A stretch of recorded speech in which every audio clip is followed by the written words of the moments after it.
Hello and welcome to this meeting of the Council of the Town of Oakville. Madam Clerk, do we have any regrets? We have regrets from Councillor Shi. Thank you. Council, I invite you and the public to rise and join in O Canada.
Please be seated.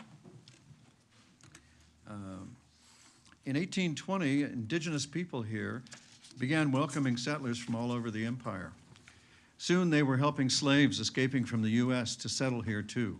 And not just slaves, but free blacks who fled the United States because of the danger of being captured by mercenaries and sold into slavery. Today, our Indigenous founding partners are still here enjoying this land with us. They fish and camp under their treaty rights, and Indigenous people in their thousands also live with us as neighbors and as friends. Our Indigenous white and black settlers created a community with an attractive degree of harmony and prosperity. In 1857, Ontario gave official recognition of Oakville as a town, 167 years ago today. At Town Hall, all of these years later, we fly the flag of the Mississaugas of the Credit beside the flags of Oakville, Ontario, and Canada. We fly these flags together to acknowledge our origins. People from all over the world are attracted to the livability we have created and continue to build. We offer newcomers a warm spirit of welcome. We offer everyone our founding story so everyone knows what we are part of. We feel sorrow and distress for acts of racism and intolerance suffered across Canada and here at home. We want our future to be equitable and inclusive for everyone. The path of truth and reconciliation can unite us all. Please keep well, stay safe, and let us on council know of any chance to be helpful to you and yours. Please let us know anytime you can help increase Oakville's harmony, prosperity, and livability. Council, are there any declarations of pecuniary interest? Madam Clerk, I see none. Council, would two of you oblige us with a motion and a second to confirm the minutes of the previous council meetings or else to offer corrections? Councillor Duddick? Thank you.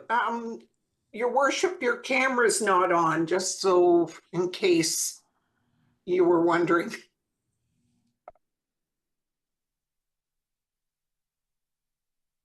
There you are. Okay. For some reason, it took 3 clicks. Thank you. Councillor Duddick, in return for your favor, can I have you as the mover of the confirmation of the thank you? I need a seconder. And that'll be Councillor Longo. Thank you.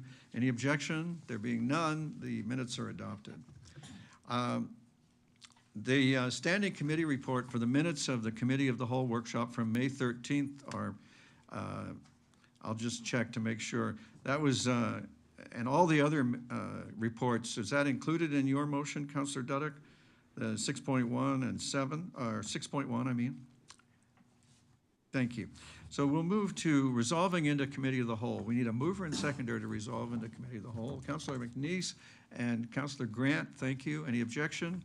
That carries, and we are resolved into the relaxed rules of the Committee of the Whole. We have consent items 8.1, 0.2, 3, 4, and 5. I'm advised that we need to pull item 8.2, the corporate policy update, and the chair recognizes Councillor Haslett-Deal. Thank you. Through you, Mayor Burton. I'd like to refer this back to staff. There's a section that talks about the use of corporate identifiers and resources, and in that section, it states that registered candidates and registered third parties may not use photographs, videos, electronic images, or graphics produced by the town or its affiliates. I'd like to ask the staff to go back and have a discussion with the town lawyers. A decision was made previously that we should be allowed to use town-produced YouTube videos of council and committee meetings in our campaigns. And so I'd ask that it be referred back to be adjusted so that that privilege is given both to delegates who take their time to come and participate as well as to councillors. Thank you, Councillor. Is there an objection to that motion to refer? Madam Clerk, there being no objection, that motion carries. I'm also advised that on 8.4, Councillor Elgar, you'd like to make a comment. Yes, thank you. Through Mayor Burton. Yes, I appreciate the report coming forward regarding the development charges, but there is one thing which our CAO has been able to do very succinctly in the last few months, is to highlight to all members of council exactly how much we are losing as a result of Bill 23, Bill 08, 108, and the parkland dedication. And at the end of the year, the numbers was 20 million at the end of 2023, $20,050,833. And every month since then, our CAO is giving us updates, and we're sitting at the end of March at $27,916,000. And I wonder whether somehow we can get that information to the Premier's office, or at least to municipal affairs, instead of we'll have it available upon request. Can we make that, can we change things a little bit and have it that we send that to them so they're made aware of how much we are losing based on their decisions? Through you, Mayor Burton, certainly we can be in touch with MMAH to find out where we can send it and how it would be the most helpful to them. So we'll follow up with MMAH. I appreciate that, because that is one of the most succinct little paragraphs you put in your newsletter to us every month. It really is helpful information, and the public should know about it every month also. Thank you. Thank you, Councillor Elgar. I volunteer to write to the Premier. Beautiful. Would you be so kind, Councillor Elgar, as to move the balance of the consent items? Thank you. Any objection? There being none, that carries. Mayor Burton, if I could get clarification on 8.2, was it divided into referring the whole item back to staff, or just number 1 and approving the other 2 sections? We're happy to wait for 2 and 3 until we get number 1 back. Bring everything back. Yeah. Let's keep it simple. So that brings us to discussion items. So 10.1 is the noise bylaw review and a proposed noise bylaw. And we have a presentation available from Craig Williams. And as I understand it, we have a registered delegation as well. Council, do you want Mr. Williams to provide his, thank you. Councillor Adams does want it. And I do think it's beneficial to the public who may not have had the chance to read the report like you did. Mr. Williams? We're looking forward to your presentation.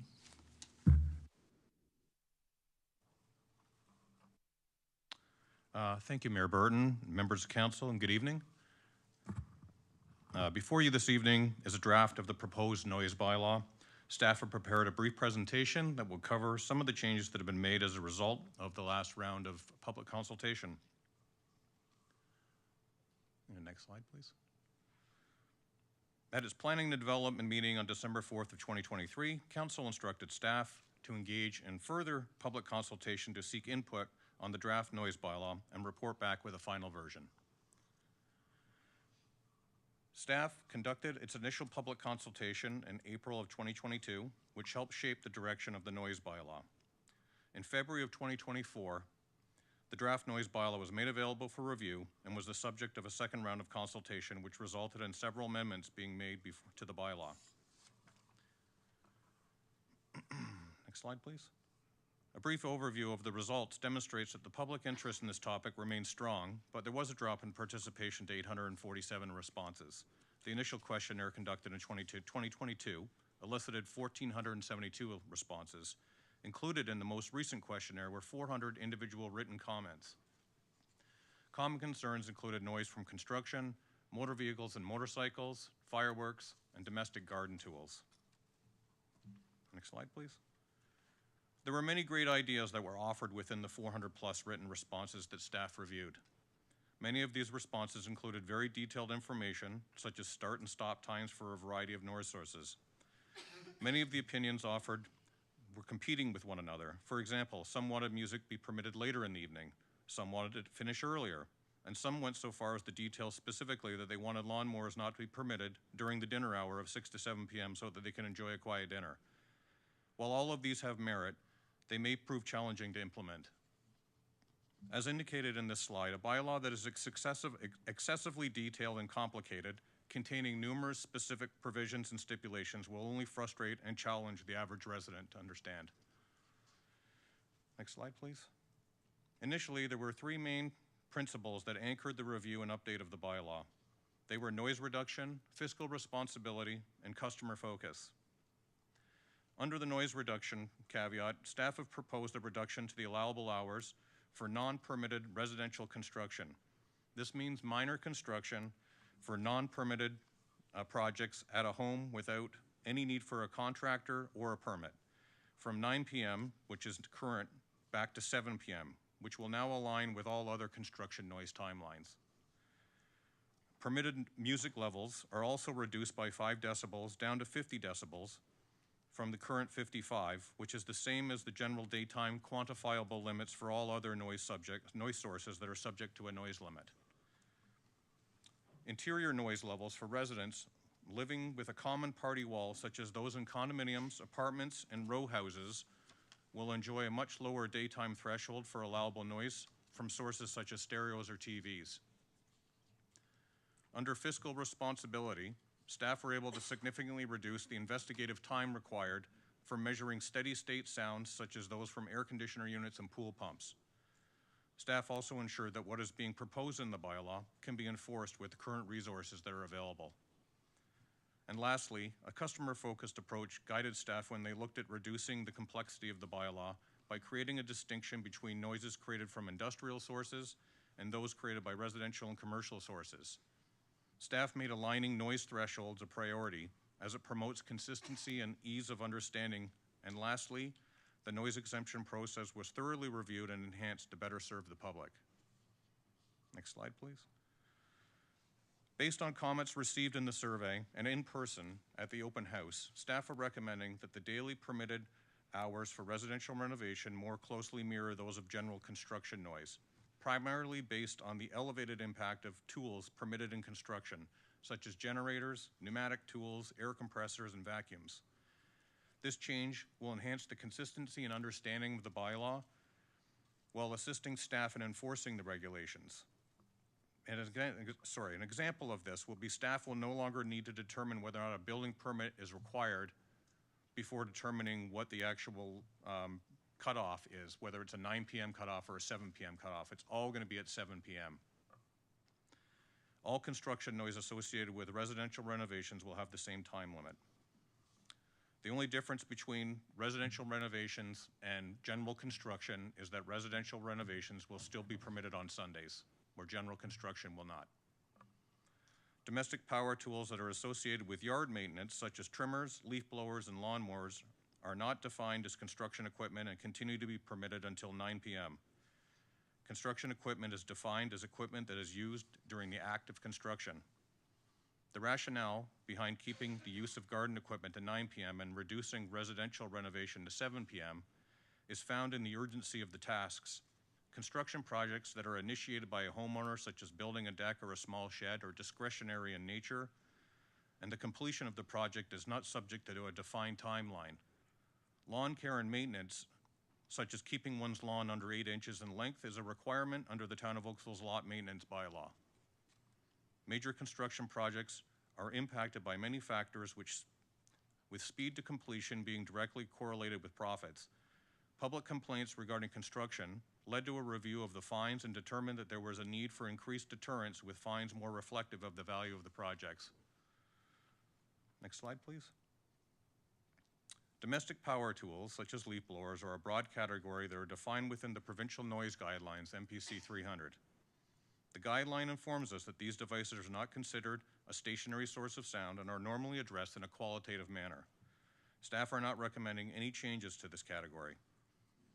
Absent of any recognized decibel limit or testing methodology, the use of time restrictions is still the most recognized and accepted method of controlling noise from these devices. Over 75% of the respondents of the most recent questionnaire favor the current time limit approach to controlling noise from domestic power tools. It is my understanding that staff from the town's Strategic Policy and Communications Department will be addressing small engine gas-powered devices tonight in item 10.2. Next slide, please. Motor vehicle noise results generally from on-road activity, which is governed by the Highway Traffic Act. Municipal enforcement staff do not have the authority to stop vehicles. The recognized sound testing procedures for automobiles are limited, and many require a closed circuit with a pass-by test using several noise meters, such as those employed by the Canadian federal regulators. The Society of Automotive Engineers has developed SAE J2825, which contains both testing methodology and noise limits for motorcycles only. The town currently enforces these limits with the assistance of Halton Regional Police. Staff have included a resolution for council consideration to request the province establish effective enforcement tools with the requisite funding for police services in Ontario to limit noise associated with loud performance and altered exhausts installed on motor vehicles. Next slide, please. Staff's recommendation is that bylaw 2024-079, a bylaw to prohibit and regulate noise within the town of Oakville, and to repeal bylaw 2008-098 as amended, attached as Appendix A to the report from the Municipal Enforcement Services dated May 14th, 2024, be passed. Next slide. Further, that council requests the government of Ontario make our neighborhoods quieter by establishing effective enforcement tools with requisite funding for police services to limit noise associated with loud performance and altered exhausts installed on motor vehicles by establishing regulations, setting limits on permitted decibel limits for motor vehicles, and providing the authority to enforce the Highway Traffic Act using automated camera-based sound level meters. Secondly, increasing fines for violations of modified exhaust and excessive vehicle noise under the Highway Traffic Act, and that a violation results in demerit points. And thirdly, banning the sale of modified exhausts explicitly used to increase the sound output of a motor vehicle. Lastly, the new noise exemption permit fees listed in Appendix D to the report from Municipal Enforcement Services dated May 14th, 2024 be approved, effective on November 25th, 2024, and such fees be included in the rates and fees schedule. That concludes the staff presentation, and we're available for any questions you may have. Thank you very much, Mr. Williams. You have a few, at least 5, and it may grow. Councillor Chisholm is first. Councillor Chisholm. Thank you. Yeah, you can hear me? Yes, we can. Okay, thank you very much. A couple of questions with respect to the music from 55 to 50 decibels. How do we have the equipment or the technology to set these measurements out when there's a complaint? And how many would we need, knowing we do get a lot of noise complaints with music? How do we resource that with human resources and also with the technology? Have we considered the cost in doing that? So through you, Mr. Mayor, we already currently enforce noise limits on music. It's 55 currently, and we're suggesting we drop it down to 50.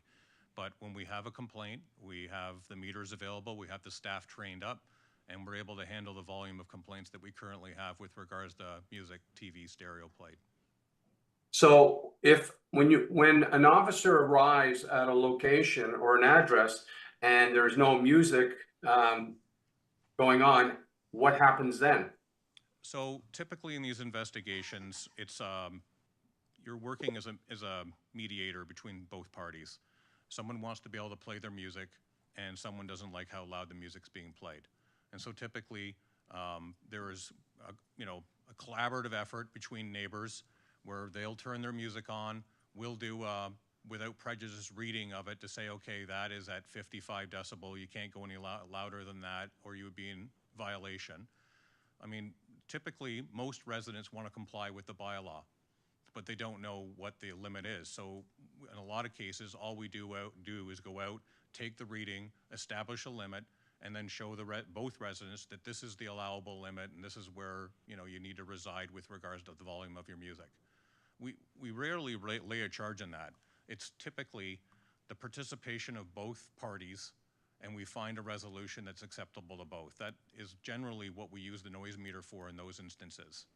You're right. If we had to play a cat and mouse game where we had to go out and find someone and try to catch them, it's very difficult, which is why we have the threshold of clearly audible after 7 p.m. So we're not running around in the middle of the night. All we have to do is establish that it was on during a period and somebody could clearly hear it, and it's an easier charge to lay than having to set up a noise meter and take a reading. Okay, thank you. My second question is with respect to your comments related to the provincial government and the Highway Traffic Act with the police, assuming they do, I guess, to some degree with the noise of high exhaust vehicles and how we deal with that. And what I hear from the police, they can't do it because they don't have the technology and the ability to do that.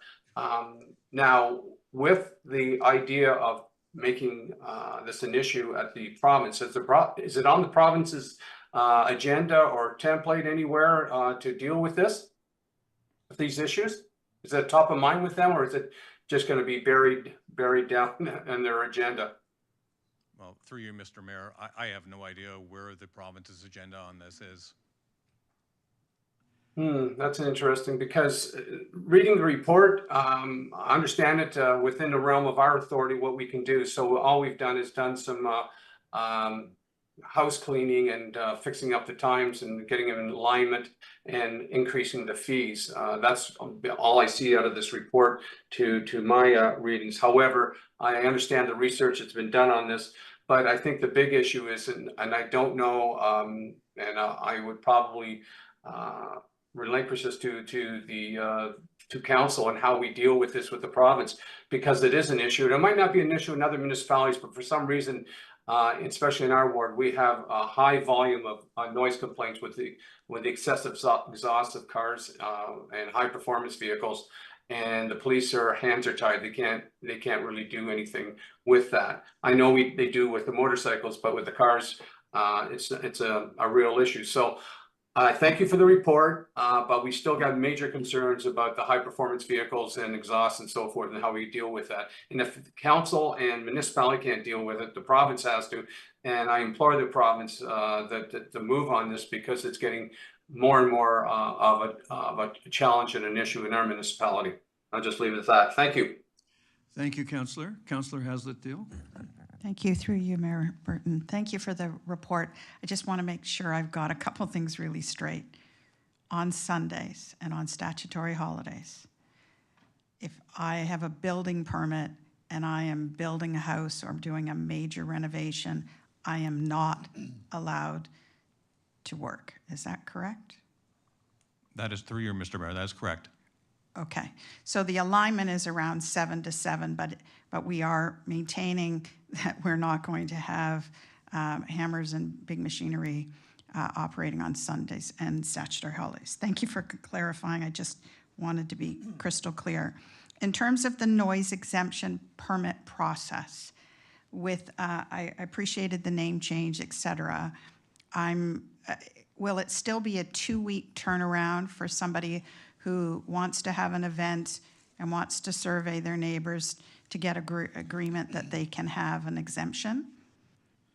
So through you, Mr. Mayor, it's a 30-day application process with a 2-week threshold for people to be able to respond to the letter they receive. So it's 30 days because staff need time to review the application and then need time to speak to the people who have voiced concerns about the application and navigate that, potentially find a resolution amongst the applicant and the folks who are being impacted by it, and then may have to alter the application or pass it as it is or deny it. But that there is some time on both ends of that 2-week period that is required for staff to be able to manage that request.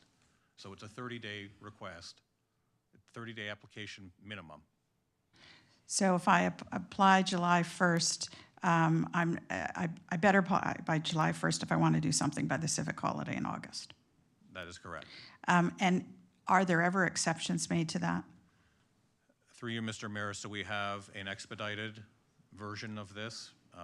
It's a higher fee, given that staff may have to work overtime or whatever the situation is, that cuts it down to 3 weeks.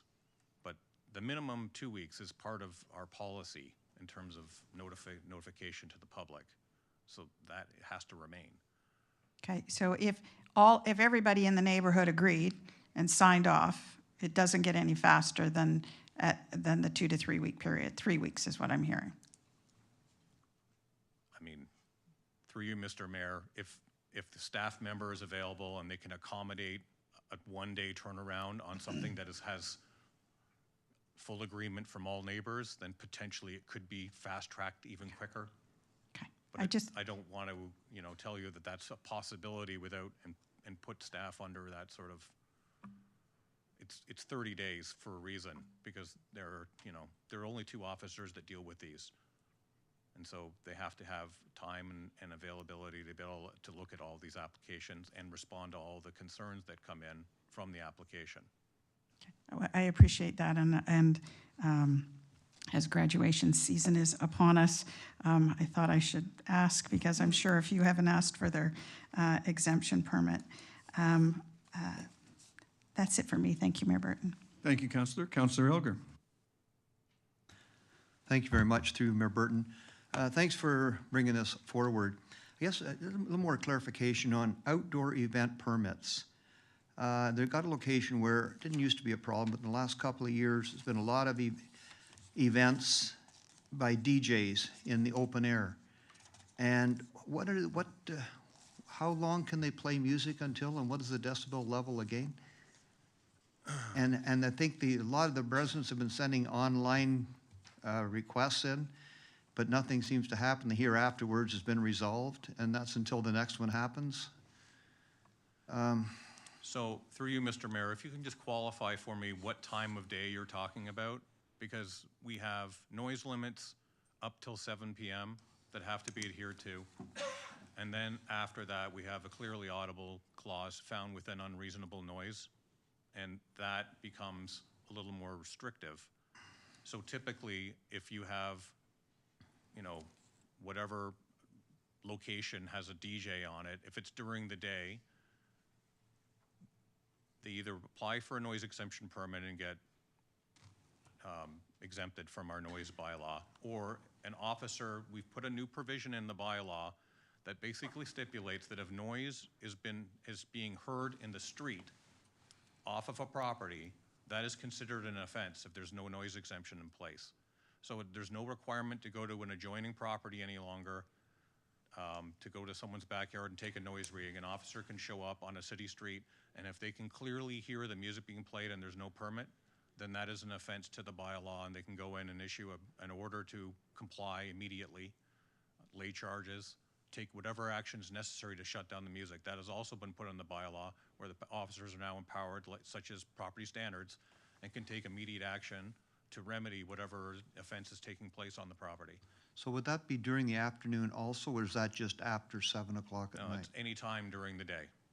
So what we've done is we've heard the concern about having to take cumbersome noise readings of these events.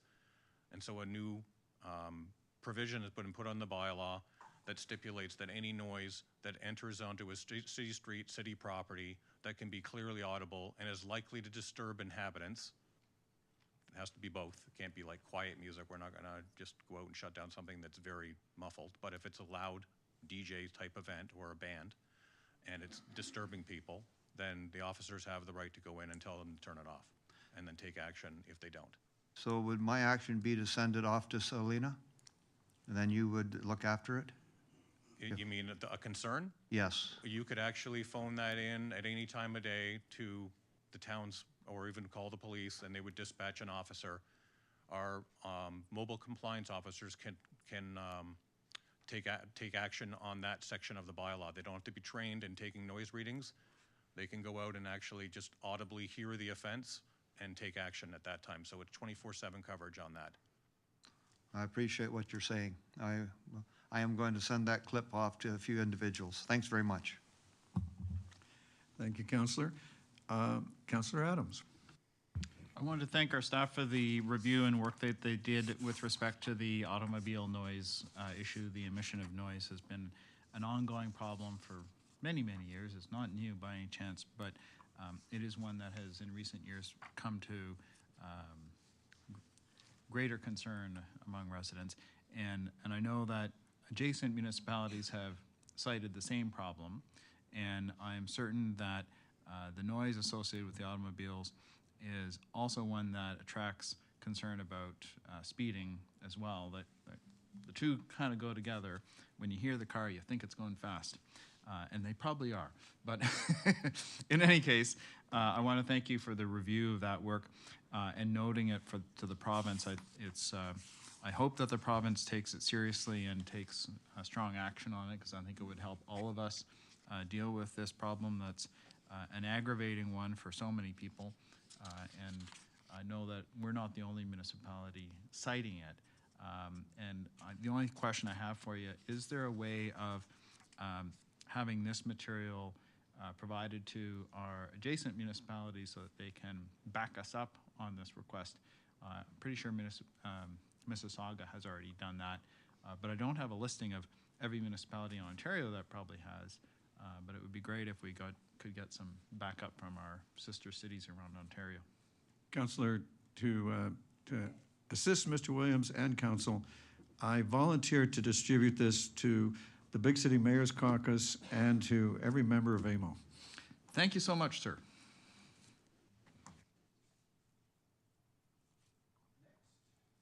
We have Councillor O'Meara. Thank you so much. Just a quick question on how our changes are going to impact sort of our mixed use areas now. In Brawny, we're starting to have more and more residents living right above the business and retail area. We have patios, we have sort of music outside there.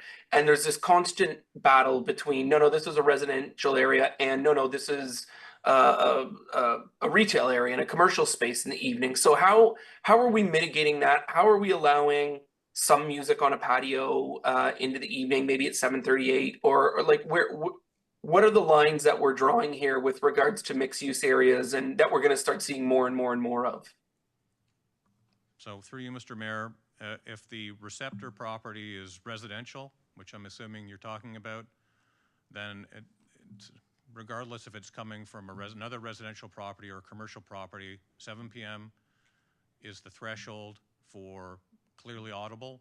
So we have to take a reading of the noise or the music, in this case, up until 7 p.m. From 7 a.m. to 7 p.m., the officer would go out, establish that the noise, in this case the music, isn't exceeding 50 decibel outside the property. And then after 7 p.m., they would be instructed to turn it down to a point where it's not clearly audible by a point of reception on an adjoining property, in this case the residential property. So the adjoining property is all the same property though. So commercial below, residential above. So it's the exact same property. It's not adjoining.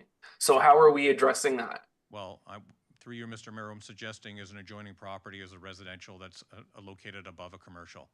So we would go to a plane of an open window in the residential or a balcony, if they have a balcony, and take the reading from that. Okay, and did we ask how people feel about that, about the business communities, about the evening, about vibrancy, which is in our strat plan, about trying to attract people to these areas and not rolling up our carpets at 5 o'clock and going to bed? I mean, it seems like we're trying to nullify our evening and commercial areas when I don't really know that that's the thing that we want necessarily. Did we get any of that information back in the survey? Well, through you, Mr. Mayor, as I've said in my reports countless times, it's about balance. And we're trying to balance the needs of a vibrant community with the needs of everyone to be able to enjoy the peace, quiet, and repose of their property. And this is the best effort that we've been able to put forward with regards to trying to accomplish both those tasks. And if council feels that they want to address that in some way by altering this bylaw, then you're free to do so. Well, I know that. I appreciate that. I know what we can do as a counselor here, and that's what I'm trying to just figure out what it is we've done. And you know, I mean, we have people moving into these areas and then saying, no, I want it to be quiet, and it's chipping away at our vibrancy in our commercial area here. So anyway, I'm gonna sit on this for a minute. I appreciate the response there, and I'll see maybe if other council colleagues who have BIA areas or other things have comments on that as well. Thank you. Thank you, Councillor. Councillor Liszczyna? Thank you very much. I'd like some clarification because back on one of the slides talking about indoor noise, there was a point made that it's going down by 10 decibels from the current 45. And then when I look at the indoor living area, it doesn't actually mention that except background sound. So I'm confused to what that reference was to. So through you, Mr. Mayor, what we've done is quite unique. The 45 decibels was established by the engineering firm back in 2008 as a reasonable limit inside an interior living space. So they didn't do any studies when they did that. They didn't really have any guidance. They just chose that because it was the lowest level that seemed to be acceptable to the province, which was an outdoor noise reading in the evening. So our experience is that when you're indoors, if you were to take a noise reading with nothing really going on, other just a normal living room or bedroom, you would typically see about 31 or 32 decibel. So what we're suggesting is, and this is backed up by studies done by the World Health Organization that say that a sleeping area should be below 35 decibel to be acceptable. So our experience is that most living areas are much lower than even 35. You're typically in the 31 to 32 decibel. So what we're suggesting is during the day is that the threshold is 30 or 31 or 32, whatever the ambient is in that living quarter, plus 4 decibel. That is the threshold. If we take a reading with your TV or stereo on in the next room and we're getting 5 decibel higher, then you're in contravention of our bylaw, because what we've established is that 5 decibel is what would be deemed to be clearly audible. We did studies on how loud we had to elevate noise from behind a wall and then determine we could actually hear the information in the music or the TV and be able to say that, yes, that is clearly audible. Now, that study done by staff was actually corroborated by an independent study done by our noise engineer as well, who had said that they were surprised that staff were able to come up with that conclusion because it was the same conclusion they came up with. The City of Ottawa also has used that 5 decibel. No, So, and I'm fine with that, but I don't, does that need to be stated along in the bylaw with respect to what the background noise level is, that 35 rather than 45? Because if people are coming back and saying, you used to tell me that 45 was the background noise and now you've changed it to 35, there should be something in there to state that this is in the new bylaw, that's what it is. I'm just saying it seems confusing to me, but if you don't think so, I'm fine with that. Mr. Williams? through you, Mr. Mayor, the 45 decibel still stands as an outside reading. And if what we're trying to accomplish here is that any noise that's generated from outside must be read outside. And any noise that's generated from the inside has to be done with an inside reading. What we're trying to do is get rid of this duplicitousness of someone saying, I want an outdoor reading and then I want you to come inside my house and do an indoor reading, where you have two different limits. The indoor reading is only applied when you have a noise that's adjacent to a wall coming from another unit. So if a noise is being generated from outside, like a pool pump or music or what have you, that reading is done outside the building. And you have a limit of 45 decibel you have to adhere to. The inside limit is only done if there's noise transmission between two living quarters. Alrighty, thank you, Councillor. Councillor Nanda. I think the CEO has a comment. Well, Madam CAO. Mayor Burton, I was going to suggest actually in reply to that question, I'm sure we've got some correspondence that are going out to explain that the bylaw has been put in place. And so the explanation between the 35 and the 45 could be very much part of that so that people understand the changes that are being made and where those readings are being read. So we can incorporate it there, not of course in the bylaw.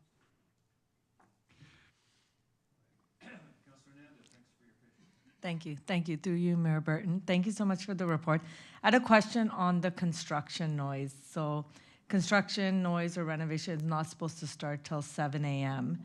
However, we've had residents complain that trucks come in as early as 5 o'clock in the morning to a construction site, and specifically during the colder times where they will keep their trucks on.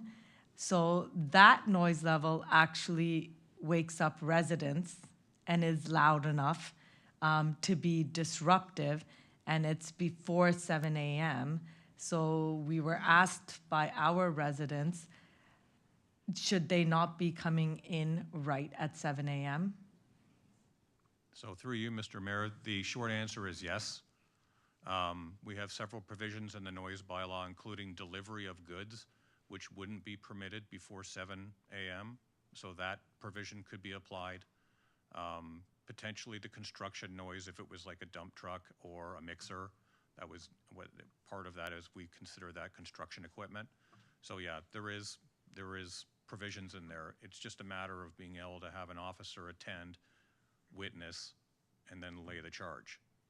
I mean, typically in those situations, you caution the contractor for, say, we were receiving complaints, you can't have vehicles arriving before 7 a.m. It's typically the way we do it. It is in there. Councillor, thank you. Councillor McNeese. Thank you, through your worship, and thanks for the presentation. Just two questions. So I'm trying to understand how BIAs are dealt with. I see in the previous bylaw, 2008-098, that BIAs and a number of sort of town events like Santa Claus Parade, Remembrance Day Parade, things like that, had an exemption to applying for the exemption. And then in the new bylaw, it seems that just their fees are waived. Am I understanding that correctly, or? Through you, Mr. Mayor, that is correct. So if they will be required to receive or apply for a noise exemption permit, but there will be no fee attached to that permit.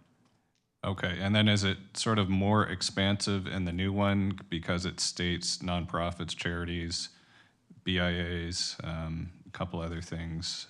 Yeah, is that the idea?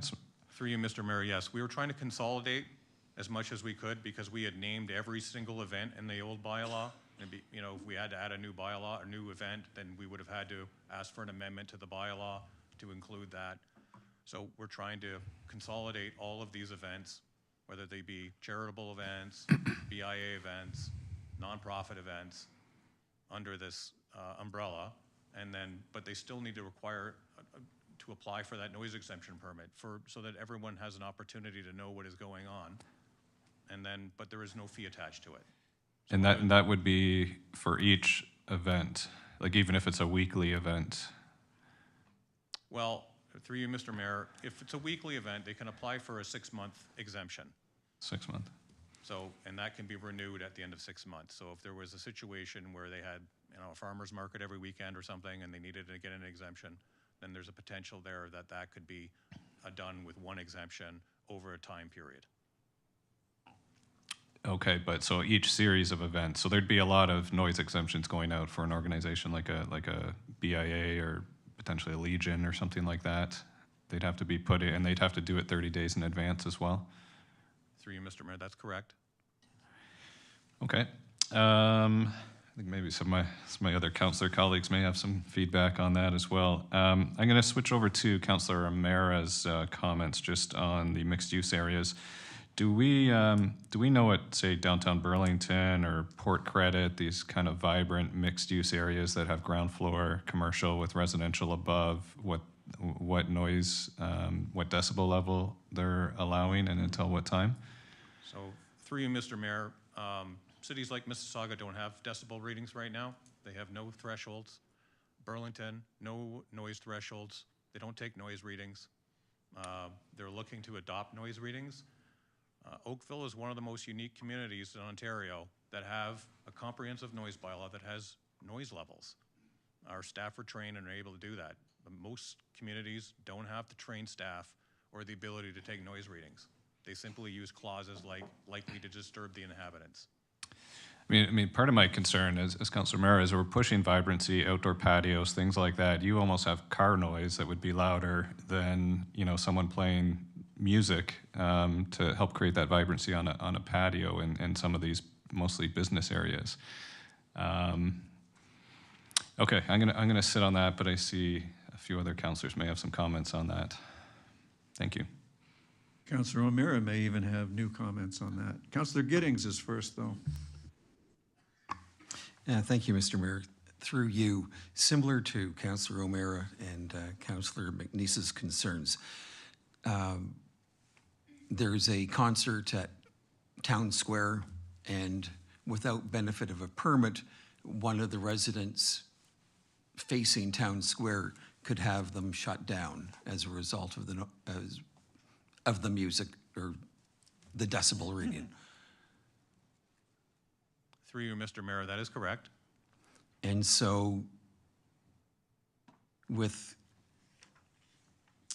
ongoing events, would they have to apply individually, or could they have, you know, Friday nights, Saturday nights, or do they need details of the actual event that's occurring? Through you, Mr. Mayor, the Parks Department has its own permitting system. So if we're suggesting it's on Town Square, they would be able to address that through a parks permit. We twin with Parks Department with regards to offering exemptions of the noise bylaw based on whatever the application is through the Parks Department. So I'm assuming we're talking about a parks permit of some sort?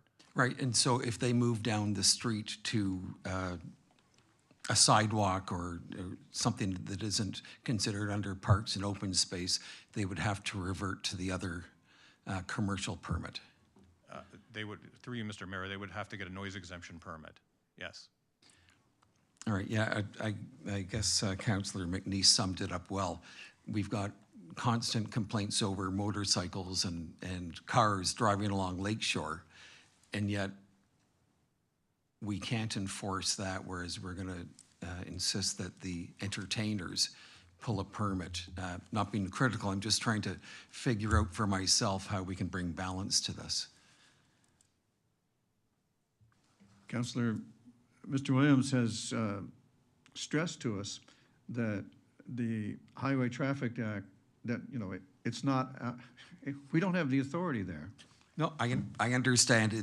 I'm just trying to, in my own mind, justify how we explain this to residents that are, you know, out for an evening or whatever, that how we can allow the vibrancy for the BIAs and other districts to continue. Well, Councillor, I'm mindful of, you know, there are establishments on Cornwall Road who would like to have music and whose neighbors would like to sleep and so on. So And we went through that, yes. I believe, I mentioned it because I believe you have the scars still from that. Yeah, as it I still have. hurts. So maybe what's required is a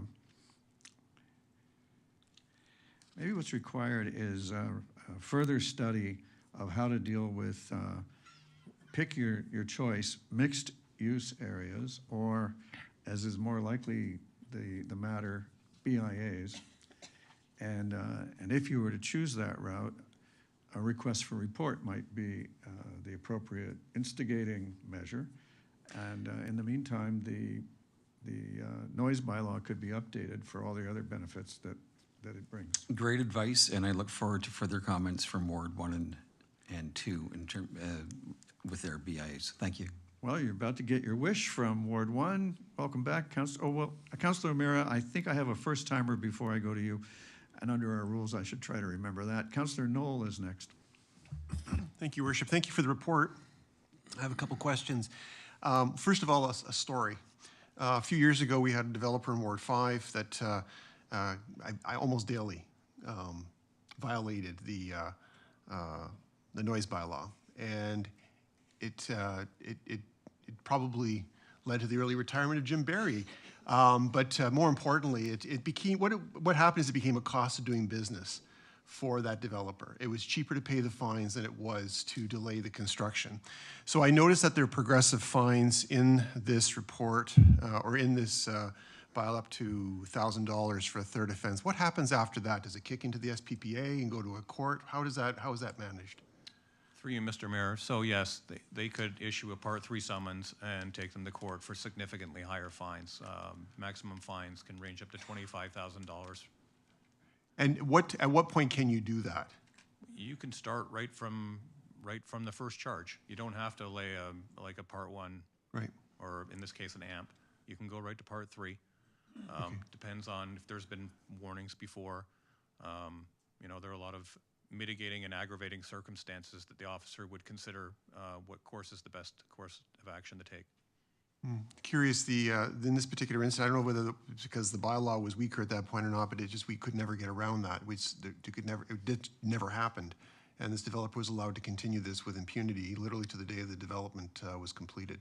So I'm glad to see those teeth are in there, because that's a real aggravation.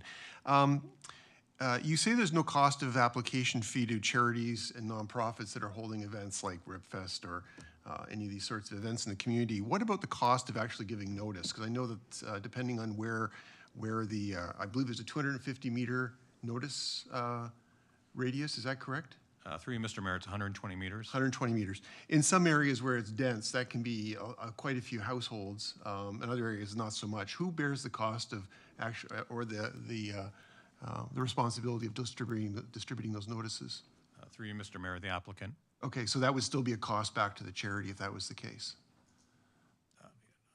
Yes. Okay. In terms of the enforceability of charges, have we had many tests in court with respect to these charges under our previous bylaw? And do these cases stand up in court? So through you, Mr. Mayor, our motorcycle charges, we have not lost one. Okay. With regard to that. With regard to some of the other noise charges, a lot of the work that we've done on this bylaw are a result of failures in the court. We haven't had many, but there have been some which have required changes in our bylaw to ensure that those loopholes are closed. So we feel that this bylaw will be a stronger bylaw to be able to stand on its own and stand a court challenge. Can you give some examples of how previous failures in court have informed this new bylaw? So I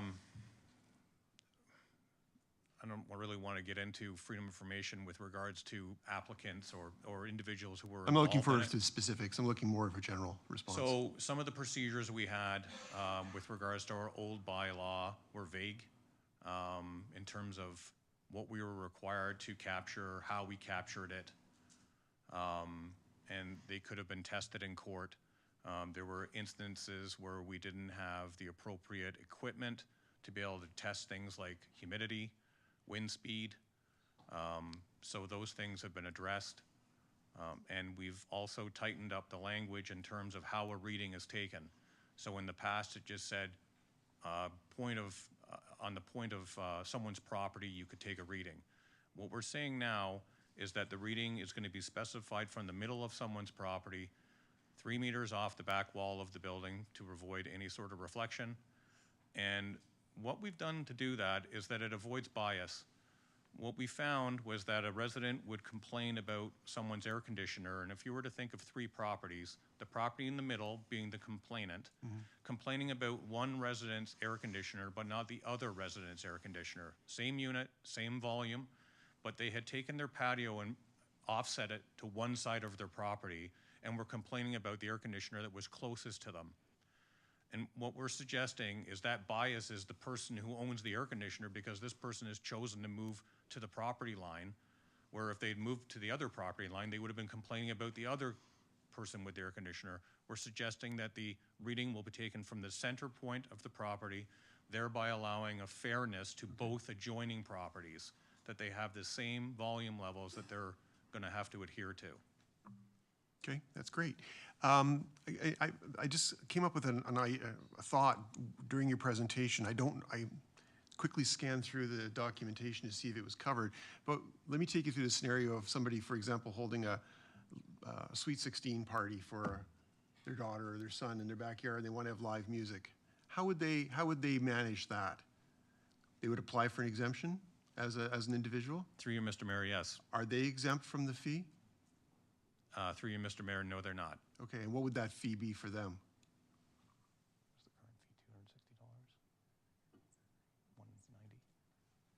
Through you, Mr. Mayor, I believe it's around $190. Okay, I didn't see it in Schedule A. I just saw the construction fees in Schedule A, so I didn't see what that was. Is that, it's not in there because that was the previous exemption fee? Is that why? Yeah, through you, Mr. Mayor, it's the current exemption fee. Okay, so the notice requirements for a private event such as a birthday party, retirement, whatever the case is, would be the same notice radius and such? Through you, Mr. Mayor, that is correct. Okay. 120 meters from the property. Okay, thank you very much. Councillor Haslett-Deal, I think you're for the first time. No? Oh, in that case, Councillor O'Meara, you're next, and then Councillor Haslett-Deal. Well, thank you, Mr. Mayor. I'm wondering, and I don't know where it would be, but I'm wondering if staff would be amenable to changing the time from 7 p.m. till 9 p.m. in the BIA areas, so it lets sort of the dinner crowd get out of there, and then if we hear music from the street, that's fine. I'm wondering if that would be an amendment that staff would feel comfortable making. So through you, Mr. Mayor, again, we have this scale of simplistic to complex that we try to live in. Somewhere on that curve is the most effective bylaw that we can have. As we start to tip into more complex rules, it makes it more difficult for residents to understand what is legal and what isn't. Makes it more difficult for the officers to apply that. They're going to have to know what the limits of every BIA is to know whether or not this noise is in a BIA or not in a BIA. I'm not exactly sure. There aren't lines painted on the road that says your BIA ends here. So it would be difficult, not impossible, but certainly more difficult to be able to enforce a bylaw like that as we get into more nuanced types of regulation. Okay, I mean, I get that. It doesn't seem like we're taking any consideration into the businesses, though. It's the residents, and these businesses are going to have to really understand this, and they're really going to have to change their audio. They're going to have to do a lot of work here, and I don't think it's fair, and I'm not sure if they've been consulted as well. And I don't really think we have time for a request for a report and miss a year, have this come back next year. So if that's the way to go, I'll happy to bring back a request for a report, but I love everything else, but I can't support this if we're not going to look after our businesses and our areas there, and we're going to stifle them. So thank you very much. Thank you, Councillor. Councillor Haslett-Deal. Thank you, through you, Mayor Burton. So in regards to the BIAs, were they consulted about the change to go to 7 to 7 directly? So through you, Mr. Mayor, the BIAs were sent information with regards to this process. The draft bylaw was issued at the time for them to review, and I don't recall receiving any comments or emails from any of the BIAs outlining their concern with regard to this. Okay. Well, as a member of the Downtown BIA Board, I probably would have appreciated getting copied on that as well, but that may be an internal BIA need. I do concur with Councillor O'Meara and Councillor McNeice. It is not that complicated to figure out which BIA you're in. And it is not that complicated to know that they run events just about every weekend. And if you're downtown, we run 220 events last year. So that's a lot of paperwork for you when we know that they're going to need an exemption till at least 9 or 10 at night, you know, on Friday, Saturday, typically on Sunday we call it a break at 6 o'clock. But it seems to me we're asking for paperwork, but we're going to give them a pass on the fee, which all the BIAs would appreciate. I'm concerned that they do need to be consulted more directly. I apologize if they did not respond to you, but the enjoyment that and the benefit to the businesses between 7 and 9 p.m. is real. People come out of the restaurants, they go over and enjoy the music at the square. We're going to end up with events at Centennial. We're going to this is on the ground reality of what people experience. And for as much as I love all the residents and their patience in and around our BIAs, there is a balance to be struck, and it can't be 7 p.m. Because it will be clearly audible. It will be. And so now you're asking them to do paperwork for all of those events. I'd suggest that a request for report delays to, like, if that's going to get us a timely return of a discussion, I would support that, but I'm with Councillor O'Meara. I can't support our BIAs not having an opportunity to at least operate till 9 o'clock at night. Through you, Mr. Mayor, if I could assist, perhaps it would be better that in addition to the recommendations in the report, that you direct staff to work with the BIAs for a specific solution to the issues that you're raising right now. We have the challenge that we have is the restaurants that are on the shoulders. So we need to do a bit more thinking. But if you direct us now at this point to come back with further information, then that saves the request for a report. That sounds like a great suggestion. Thank you.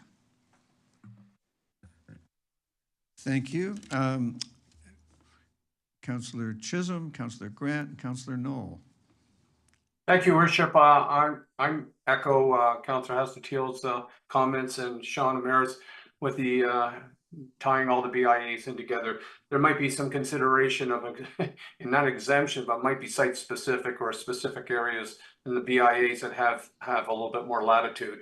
Because we create a lot of events and a lot of revenue for the our street and so forth, and it continues on. We draw a lot of people in tourism and so forth. So yeah, the 7 p.m. just doesn't cut it. We got to be looking at 9 o'clock, 10 o'clock at night for an exemption for our BIA. So I agree with the comments made from staff. If we can put that in and add that in some kind of narrative and what that would be great. Thank you. Thank you, Councillor Chisholm. I've been to a Kerfest or two where 9 o'clock would be too early to shut down. So there's lots here to think about. Councillor Grant. Thank you, and I completely sympathize with the BIAs. I understand that. However, I also want to point out that not everybody has a BIA, but most of us do have mixed use, or there are mixed use developments coming forward. So as we're looking at this, we need to look at it more as a mixed use bylaw than just the BIA exemption. We need to, if we can tie it somehow to zoning, I'm not sure, but we need to be able to ensure that the people who are operating without a BIA in north of the QEW have an opportunity to still run their business and be successful, even though they are the main floor of a large apartment building or next door to a development. Thank you, Councillor Grant. Perhaps the fourth item to be added here could be, and that staff consult with the BIAs and with planning to develop appropriate policies for mixed-use areas. Mr. Commissioner. Thank you, Mr. Mayor. I think that summarizes a suggestion very well. We're happy to take that back and work on some revisions that would accommodate those. I would just suggest that there's actually nothing changing at this moment. So, but you've highlighted a concern that we can take back and address. Thank you. Thank you, Commissioner. Council, may we call the Councillor Hazard-Thiel. I just want to clarify from a procedural perspective. So it won't be a reconsideration if it passes tonight. It will, because we've sent you back to do some discussion. So if in fact we go to change what you've written as a result of discussions with, owners of mixed-use buildings, et cetera, and the BIA, that we won't be in a situation where it's a reconsideration of a vote. I just want to clarify. You're the king of procedure. I want to make sure we get it right. My recommendation is that we omit to pass recommendation number 1. We pass number 2. We pass number 3, and we pass this new referral to staff for work on the BIAs and the mixed-use areas. So then you have belt and suspenders protection from reconsideration. Although I would have thought reconsideration wouldn't have been a problem, because I think we're all seized with the importance of this. Mixed-use areas being not restricted just to the areas that have BIAs. Mr. Commissioner, do you want to say something else? Not at this point. I think that works out well. The intention was not the bylaw wouldn't come into force in November, so that would give us extra runway to come back and report. Thank you. Perfect. Now, Council, with your permission, I'd like to call the registered delegation. Madam Clerk. Pierre Silvio. Welcome, Mr. Sauvageau. We look forward to your contribution. Yes, good evening. Just want to support and thank the councillors, the mayor, and staff for this very informative session. I don't have any further questions in this matter at this moment. Thank you. Thank you very much. Council, who wants to give us the motion? Councillor Lischina has offered. So just to repeat so that everybody's clear, we're going to ignore section 1 of the recommendation, and we're going to adopt the section called number 2, which is to request the Government of Ontario to assist us in helping make our neighborhoods quieter by going after the automobile source of offensive noise, and that and part number 3, which is the new fees, and a new part 4, which is to refer which is to direct staff to consult with the BIAs and the planning department for appropriate policies for mixed-use areas and BIAs. Everybody good with that? Councillor McNeese. Thank you. Through your worship, I just want to make sure I understand this correctly. So part 3 with a new fee schedule, in the future bylaw, there was the exemption for nonprofits and charities, BIAs. So would that get reflected in what we're voting on here? So those exemptions would be passed if you vote for this. Okay. I gather you want those. Yes. Okay. Thank you. Well, then you're about to be happy. Unless, oh, wait. Councillor Adams, do you want to go before the CAO or after? I'll wait for the CAO and then ask. Madam CAO, edify us. Mayor, members of council, I suggest you don't approve the fees. The fees are attached to the last recommendation, recommendation number 3. So I understand the fees are attached to the new bylaw, and if you're not doing the new bylaw, then you can hold off on the fees until we bring back the bylaw. Councillor Lischina, you're happy with deleting that part? So we're all still happy on that. Councillor Hazlitt-Thiel. Can we put a timeline on this? Because I don't want Mr. Williams to feel like, we know how hard you worked on this, and we know you want something passed, but we do need this consultation. So what would be the timeline to, that it would be returned by. Well, Counselor, are you sure that you want to set a time limit, given that we're asking, I mean, the internal stuff with the planning department could be fairly expeditious, I'm sure. But consulting with the BIAs, wouldn't you need a couple of months for that at least? I'm not suggesting that I don't need a couple of months. I always believe when we have time-defined objectives, it's helpful. Well, what would you like? Well, our new director is standing there. Does 2 months work, Selena? Thank you. Through you, Your Worship, and thank you, Councillor Haslett-Thiel. Yeah, absolutely. We want to make sure that the consultation is thorough with the BIAs and considering all of the mixed-use impact as well. We were planning on bringing the bylaw forward with an effective date of November. So if we can bring something back to you before that date, I think we would still be on target for the effective date to be in November. So say if we come back by October, September, October, that should give us enough time to do proper consultation. All right. Okay, I think there's happiness over here. Councillor Adams. I just wanted to ask a question about the term that we use in the revised wording is mixed-use areas, I think is how you termed it. And the one wrinkle that brings to mind is the issue of the commercial areas, for which we've got plenty. And in some cases, the commercial areas in North Oakville and the rest of town, for that matter, act like the business BIA areas of wards 1, 2, and 3, and I don't want to open up a giant Pandora's box of reviewing where things should or shouldn't happen, but there are definitely patio areas that would fall in a commercially designated part of Oakville, for which we may or may not want to consider extending times, but there may be special events that might occur on a commercial area for which we might want to provide some kind of support. And so I wonder if that threading of a needle could be considered in planning's Well, thought when I'm they come mindful back. of a pub in your ward where it's very close to homes and a shopping center. Yeah. And I can think of one or two in Ward, actually, I can think of them all over town now that I stop. That's why I said they're everywhere. So,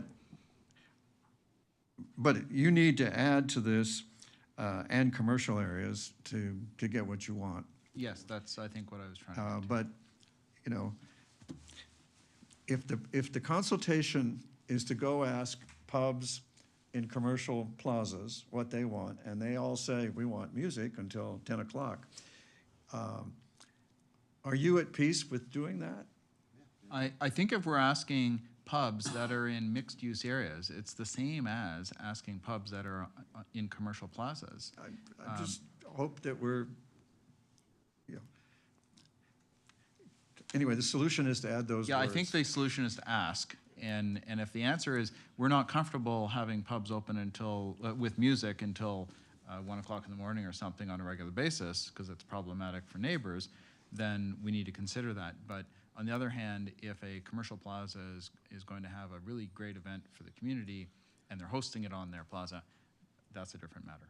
And I'd like to ask them about that. So. I'm your servant in this matter. I'm just trying to give you the language to get what you want. And I thought I'd appreciate check, that. Thank you. Do you really want that? But you've insisted, so I believe you. Councillor Elgar? Thank you. Through Burton, I'm just afraid we may be opening up something that we don't realize what we're actually doing here, especially where there are houses nearby, where residents would like to put their kids to bed at a half-decent time. Well, that's that your seems- BIA and your patio and your living above the pub thing that started this. Yes, but now we're getting into where there may be a pub in an area and right around it are houses, and we could be opening up something what Craig Williams didn't want to open. We could be I can understand why now. We could be expanding the number of complaints about noise from Yes, pubs. we might be having to increase our bylaw department exponentially. Well, you'll have to keep that in mind when the bylaw comes back. You got it. and you decide whether you're going to pass it or not. For sure, because all of a sudden, there's a lot more things getting added in. Thanks. All right. Councillor Chisholm. And the beat goes on. Okay, let's look at reality right now. What is happening, and I guess through staff, do we have a lot of issues with patios, with music downtown, and any of those areas of commercial? Are we having challenges? Have we had complaints at this stage? Through your worship, there are a number of complaints that we've received in those commercial areas where nearby residential has been impacted. Would I say they're excessive? No. They are relatively limited, but they certainly are there. There's certain areas in particular that are more impacted than others. I would also note that the reg that we're looking at is really only a 5 dB decrease. So I think it was 55 dB before, we're looking at 50 dB now as far as that impact on residential. There is and has been the ability for any business or charitable organization or event to have that or request that noise exemption at any point if they've ever had an event that they felt that they were going to exceed the noise bylaw. Oftentimes, a lot of the events are held with reasonable noise and noise impacts, and the exemption isn't required, and we'd never receive a complaint. So it's one of those things where, like Mr. Williams has said, we really are looking to strike that balance of what's reasonable in commercial areas so they can conduct their business and customers can enjoy that music on the patio without being to the point where it's excessive and negatively impacting those neighbors who are right next door, who love to be part of that vibrant community, but also want their children to be able to sleep at 9 o'clock at night. So it's really striking that balance. So we're happy to take any direction you have. Certainly, I share your concern with sort of opening up Pandora's box and saying, you know, this pub's okay, but this one's not. It becomes very difficult to enforce when you start getting that granular as far as where you can be and where you can't, which is why we sort of suggested that overall noise limit with the possibility of that noise exemption for those events that really should happen as part of those vibrant communities. But I certainly look to council for your direction. Thank you.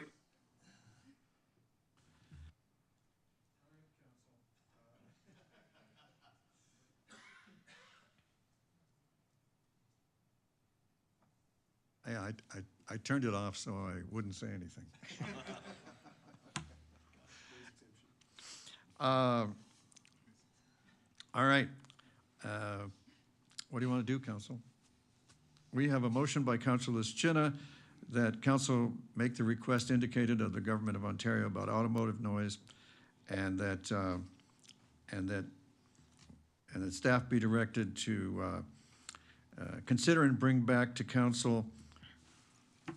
I'm going to rewrite it as I read it.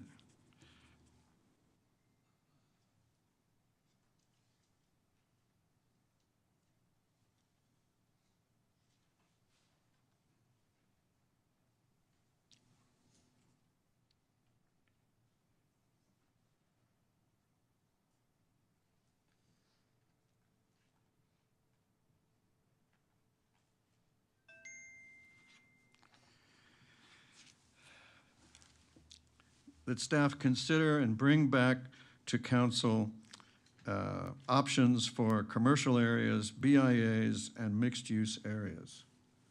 Are we happy with that? Any objection? There being none, that's carried, and we can move on to 10.2, the use of gas-powered equipment. Suraj Maan is here. Mr. Mayor, would you mind if we were able to move 10.5, which is OEC, as we have a large delegation here of senior leadership and the board, if they could present next? Would council have an issue with that? I don't mind. Does council mind?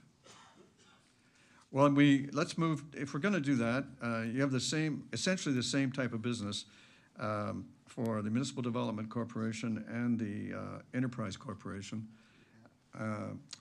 We'll turn now to 10.5. Thank you, Siraj, for being patient. And we'll recognize Mr. Rob Lister, the President and CEO of Oakville Enterprises Corporation, regarding the annual business and quarterly update. Mr. Lister, welcome. We look forward to your presentation. Thank you. Great. Well, good evening, Mayor Burton, members of council. Very happy to be here this evening to provide our quarterly update, but also our annual general meeting. So tonight I have strong representation from OEC, as you can see. We have Scott Moody, who is our EVP and Chief Energy Transformation Officer. We have Laura Wilson, our Chief Financial Officer. Sean McCoggan, EVP and Chief Strategy and Growth Officer. Jeff Mocha, Chief Engineering and Innovation Officer. Annie Petrin, Director of Strategic Communications at Brand Experience. And Bethany St. Pierre, our Director of Administrative Services and Corporate Secretary. We also have Mr. David Brennan, who's the Chair of OEC. And we also have with us a member of our board is Ian Cockwell joining us. So Chair David Brennan will present proposed directors for OEC and Oakville Hydro boards, and then I will provide some highlights of 2023. Scott Moody will come forward and speak a little bit about Oakville Hydro, and then Laura Wilson will come forward to talk about our financial highlights for 2023. So at this point, I'd ask Mr. Brennan to come up and address council. Thank you.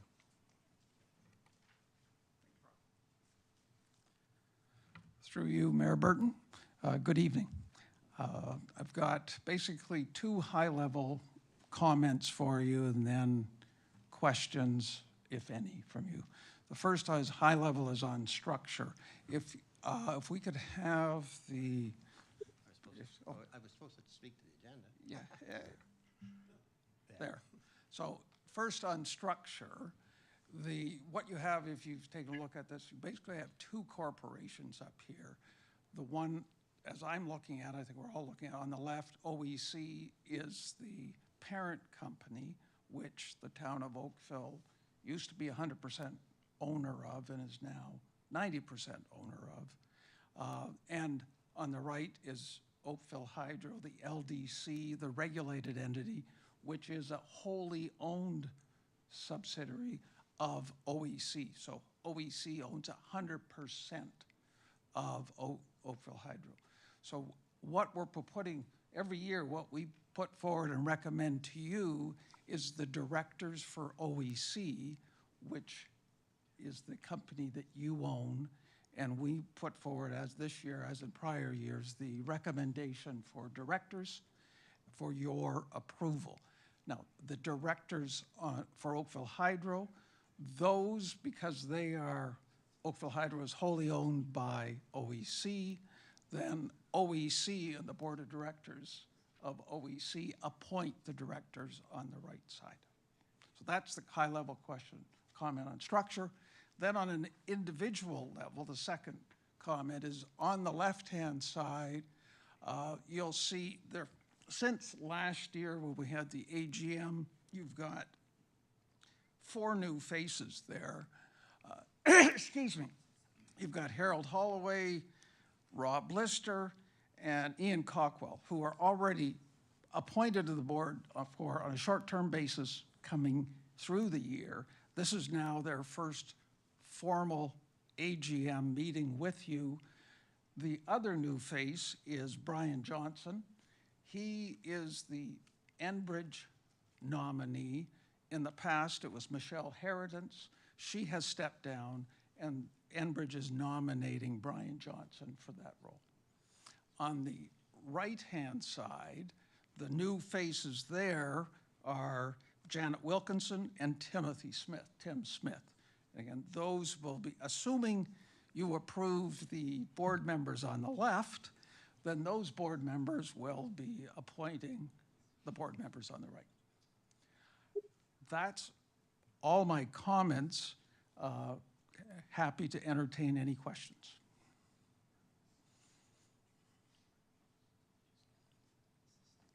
I mean, even happier to sit down. Thanks. Thank you, Mr. Brennan. Welcome back, Mr. Lister. Thank you very much. So our organization has continued to do very well financially, and we performed very well in 2023. We continue to grow and expand nationally with over 2,500 employees delivering projects and services. Most of our business activity is in Ontario, with a strong presence in Alberta and British Columbia. We are slowly making inroads through some of the other provinces including some telecom projects in Eastern Canada. This slide depicts the range of energy and infrastructure services and assets we leverage to provide a solid financial foundation and platforms for growth. We are an energy and infrastructure services business. Our main lines of business are utility infrastructure construction, engineering for electricity, natural gas, and telecom, damage prevention for underground infrastructure assets through our locate companies, renewable generation, which is run-of-the-river generation, solar, and GeoExchange, which is the new district energy, asset management and location intelligence services, and electricity distribution in Oakville through Oakville Hydro. For the infrastructure services businesses, we are a business-to-business service provider, B2B. The majority of our revenues in this area come from the large utility, telecom, and municipal asset owners. Part of our success is the high level of work quality and value we provide our customers, resulting in long-term relationships. As Laura will elaborate, OEC had very strong financial performance in 2023. Our revenues almost reached $700 million, an increase of $100 million over 2022, and our profit exceeded $30 million. As I previously reported to Council, our safety performance is industry-leading in all our businesses. We have high customer satisfaction feedback and scores. And as an indicator of new employee activity due to growth and attrition, we recruited 530 new employees last year across Canada. OEC is a member of CCAB, which is the Canadian Council for Aboriginal Relations, or Aboriginal Business. Many of our businesses are part of their PAR program. PAR is Progressive Aboriginal Relations, and it's a certification program that confirms corporate performance in Indigenous relations. CCAB is a national organization that builds bridges between Indigenous and non-Indigenous peoples, businesses, and communities. Through our Indigenous initiatives, we will nurture new business and growth opportunities. OEC's brand continues to grow favorably across Canada, advancing growth and diversification. We are very engaged in the energy and the electrification transition. Internally, we're developing load forecast scenarios, asset management requirements, and assessing the investment outlook for Oakville Hydro's distribution system. We're increasing our insights into the anticipated accelerated electricity growth and the consumption and the related infrastructure. And all this to better understand the potential opportunities and the risks. I'd now like to invite my colleague Scott Moody to provide an update on Oakville Hydro, and he'll provide some more insight into the energy transition. Thank you. And Scott?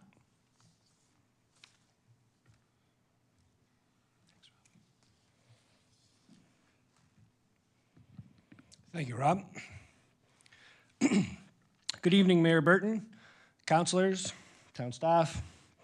I'm honored to be here tonight representing the employees working day and night to deliver safe and reliable power to the residents of Oakville. To begin, I'd like to take you through Oakville Hydro's current distribution network. We serve over 77,000 customers, 90% are residential. In 2023, we added 1,100 new customers and made over 1,500 new connections. Oakville Hydro relies on many pieces of critical infrastructure. Electricity is delivered from the provincial grid through 5 transformation stations and is distributed through nearly 8,900 transformers, 8,800 poles, and 1,300 switches, including 372 automated switches. Oakville boasts one of the most automated systems in Canada, which provides our control center operators the flexibility to reroute power to customers through millions of different configurations and the ability to restore power during outages quickly.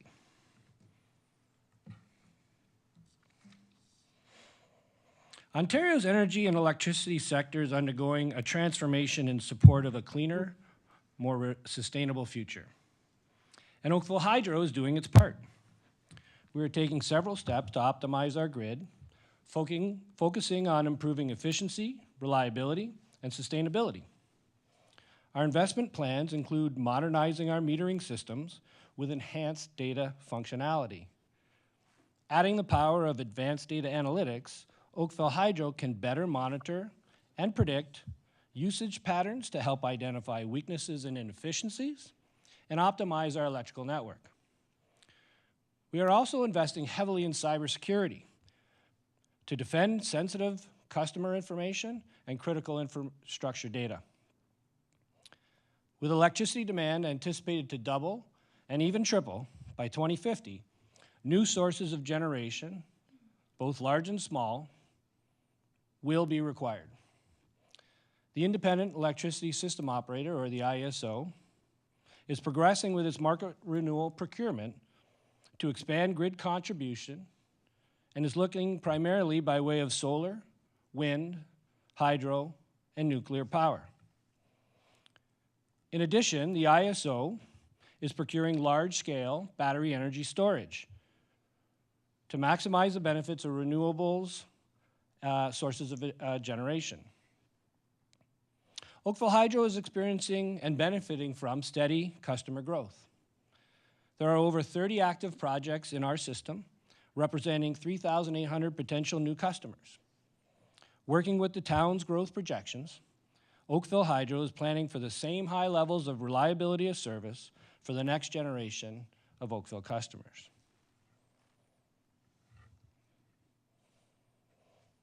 Oakville Hydro is very proud of its reliability record.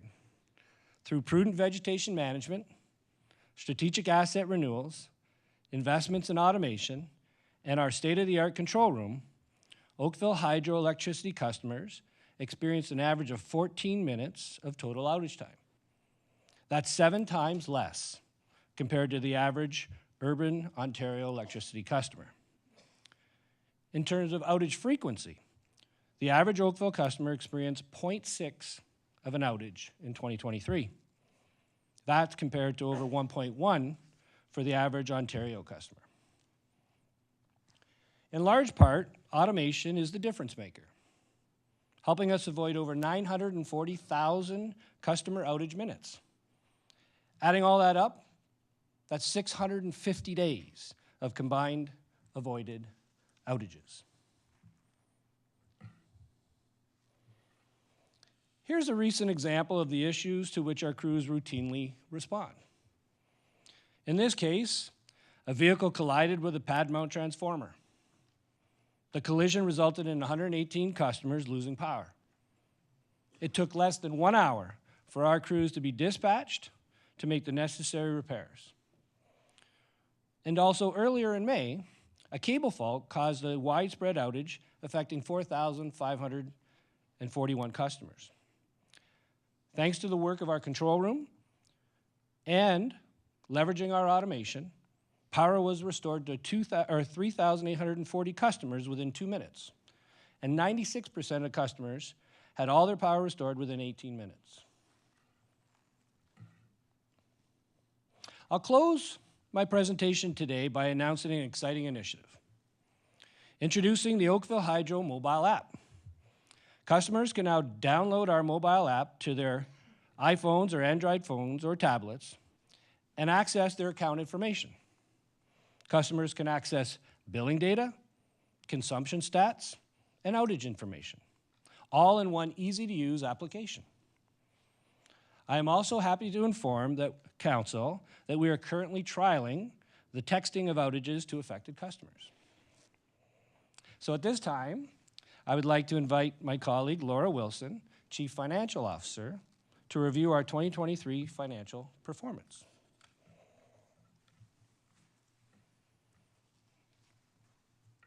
Thank you, Scott. Good evening, Mr. Mayor and Council. I am pleased to present OEC's 2023 financial highlights. OEC delivered strong performance in 2023 with $30.3 million in total comprehensive income. The chart on this slide highlights OEC's income growth over the last 5 years, an impressive 3.2 times over 2019. By growing the business, both through acquisition and organically, OEC has increased profitability and value for our shareholders. The 2021 acquisitions of QSP Geographics, DPM Energy, and Transpower Utility Contractors in Ontario, and EMB Management in British Columbia have contributed to OEC's success. Other financial highlights on this slide include payments to the town of Oakville of $13.2 million, including the annual dividend of $6.1 million, and shareholders' equity at December 31st, 2023 was $195.9 million. I'm excited to say that OEC's enterprise value increased in 2023 from $748 million to $842 million, almost a $100 million increase, driven by performance and higher level of industry activity, the recurring nature of services to utility and infrastructure owners to support their requirements of growth tied to population growth, urbanization, and utility requirements. OEC's well-established and highly trusted brands supporting stable results and organic growth with key customers. Outcomes of operational performance initiatives in many of our businesses, including innovative solutions to leverage business challenges and opportunities, and the diversity of the OEC portfolio, which Rob highlighted on an earlier slide. OEC continues to evolve, building on many transformational achievements and a growth culture that is very focused on increasing shareholder value. OEC has a clear focus on delivering financial growth and profitability, and we are very excited about the potential for dividend growth. With strong progress against targets achieved in 2023 and expected in 2024, it is anticipated that the 2025 dividend will be in the range of $10 to $12 million. That concludes today's presentation, and we would be happy to answer any questions. Well, I know your slide says thank you to us, but I should say on our behalf, thank you to you. The prospect of up to a doubling of our dividends puts a smile on my face. Councillor Longo and Councillor Chisholm. Thank you, Your Worship. Thank you for a great presentation. Ms. Wilson, just a couple quick questions, because excellent results, which isn't a question. But you talked about diversification. So what revenue does OEC receive from the acquisitions, or not the acquisitions, but the out-of-province, so Alberta, BC, what do they deliver to the results? Yeah, those areas, we're definitely expanding our geographical footprint. And in 2023, revenues were in the range of, I think it was like almost $16 million and growing from those businesses. And then with respect to that, because the diversification's been happening over years, but since 2021, the recent acquisitions, how have they contributed to the overall kind of revenue? Through you, Mr. Mayor, they actually contribute about a third of OEC's revenues. So in the range of approximately $210 million, but yes, approximately a third. Okay, excellent, thank you. Thank you. Councillor Chisholm and then Councillor Knoll. Yes, I was just mildly surprised of the, we're standing at 6 million on the province side, now 10 to 12, you're almost doubling. What has happened to double that up so quickly in 1 year? My goodness, that is an unbelievable return on the dividends in 1 year. Yes, thank you. Through you, Mr. Mayor. A number of initiatives in 2023 and just operational performance of our business, aligning with our strategic plan targets. We've had, just as one example, in one area of our business, significant operational performance from a more stable workforce in the locating business, as an example, with record locating times, higher compliance, customer satisfaction due to lower turnover. And we continue to look for areas where we can improve profitability and go after larger margin projects. Keep up the good work. Thank you, Councillor Chisholm. Councillor Knoll. Thank you, Your Worship. I have questions for Mr. Moody, if he could join us. Thank you. Two questions. First, and you were directly involved in this communication last year about a switching issue that precluded certain members of, I believe, both wards 4 and 5 from being able to connect solar power, I think it's feed-in tariff kind of facilities into the grid. Has there been any progress made on that to resolve that issue? Yes, through you, Mr. Mayor, and great question. Thanks for bringing it up, Councillor Knoll. So we've been in talks with Hydro One at various levels, from the CEO right down to the engineering and the technicians. We've made good progress. We are now able to connect all DERs, so distributed energy resources, under 10 kilowatts in Oakville. So prior to starting these conversations, we couldn't connect anything. Right. And so based on Hydro One relaxing some of their short circuit capacity thresholds, and with some additional installations of equipment, we now are able to offer that across the board. We are continuing to work with Hydro One on further investments in 2027 that would allow us to connect larger projects. We do anticipate that there will be applications for larger projects as capital costs come down. The economics will tell us that it makes more sense. On the 10 kilowatt connection that's allowed now, excuse me, would that accommodate a typical residential installation? And what are they typically in terms of their draws or their generation? Yes, 10 kilowatts would be a large residential system. It would be, okay. Yes, yeah. They can range from 3 to 7, depending on the size of the roof and the size of the house, obviously. Do you know if the residents that had concerns about this were connected with, or using connected with, but if they were contacted to update them on their interests, or is that something just trickling out there now? Yeah, any of those that have been in touch with us around connection, we've been dealing with, yes. Oh, that's fantastic. Second question is, a few years ago, you might recall in Ward 5, there was a snowplow that took out a transformer, and as a result, Councillor Gratt and I lobbied hard and heavy to get those poles to give the transformers a fighting chance against these snowplows. There's several of them installed. Is this something you're going to continue to do? We've had a lot. I've heard a lot of appreciation from constituents that have had these installed in their transformers. It gives them peace of mind. Is this something you're going to continue to do and expand, or do you have any feedback on this program?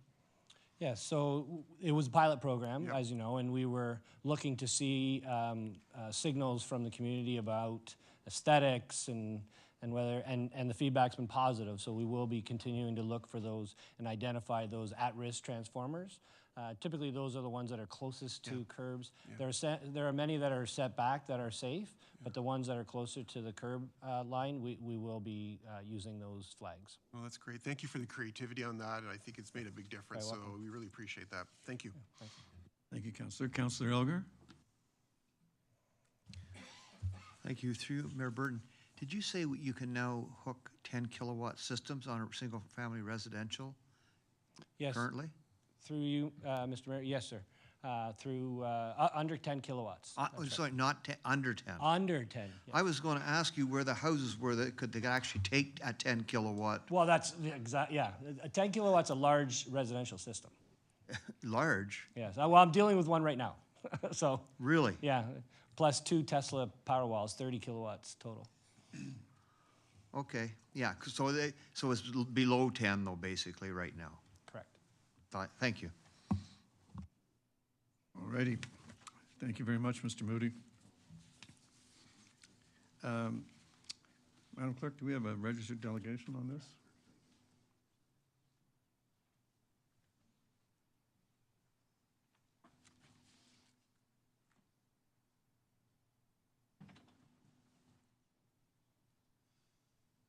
Okay. All right, then Council, Who would like to provide us with the indicated motion in the agenda? Councillor Longo, thank you. Any objection? There being none, that carries. Thank you, everybody. For 10.6, which is the Oakville Municipal Development Corporation, AGM, appointment of auditors, directors, and approval of financial statements, we have our, I believe Mr. Mark Maneri needs no introduction, but many of us have worked with him for many years in many capacities. Mr. Maneri, you're up. We look forward to your report. Thank you, Mr. Mayor. I do appreciate the opportunity to talk to you tonight about the Oakville MDC's activities since we met last year at the annual general meeting. And there are a few things I do want to update you on in terms of the board's work this past year and what lies ahead. So if we could move to the next slide. I just wanted to take, I know that's a lot of writing, but if you know me, you know that's who I am. I'd like to just take a couple of minutes to talk to you and remind you about why you created the Oakville MDC in the first place. And the objective of the Oakville MDC is, as it says, to unlock the value of the underutilized real estate holdings to obtain optimal value. What that means is we're here to maximize the value of your surplus land assets. And what I mean by that is not just financial gain, but community benefits to the residents of Oakville as well. If we could move to the third slide.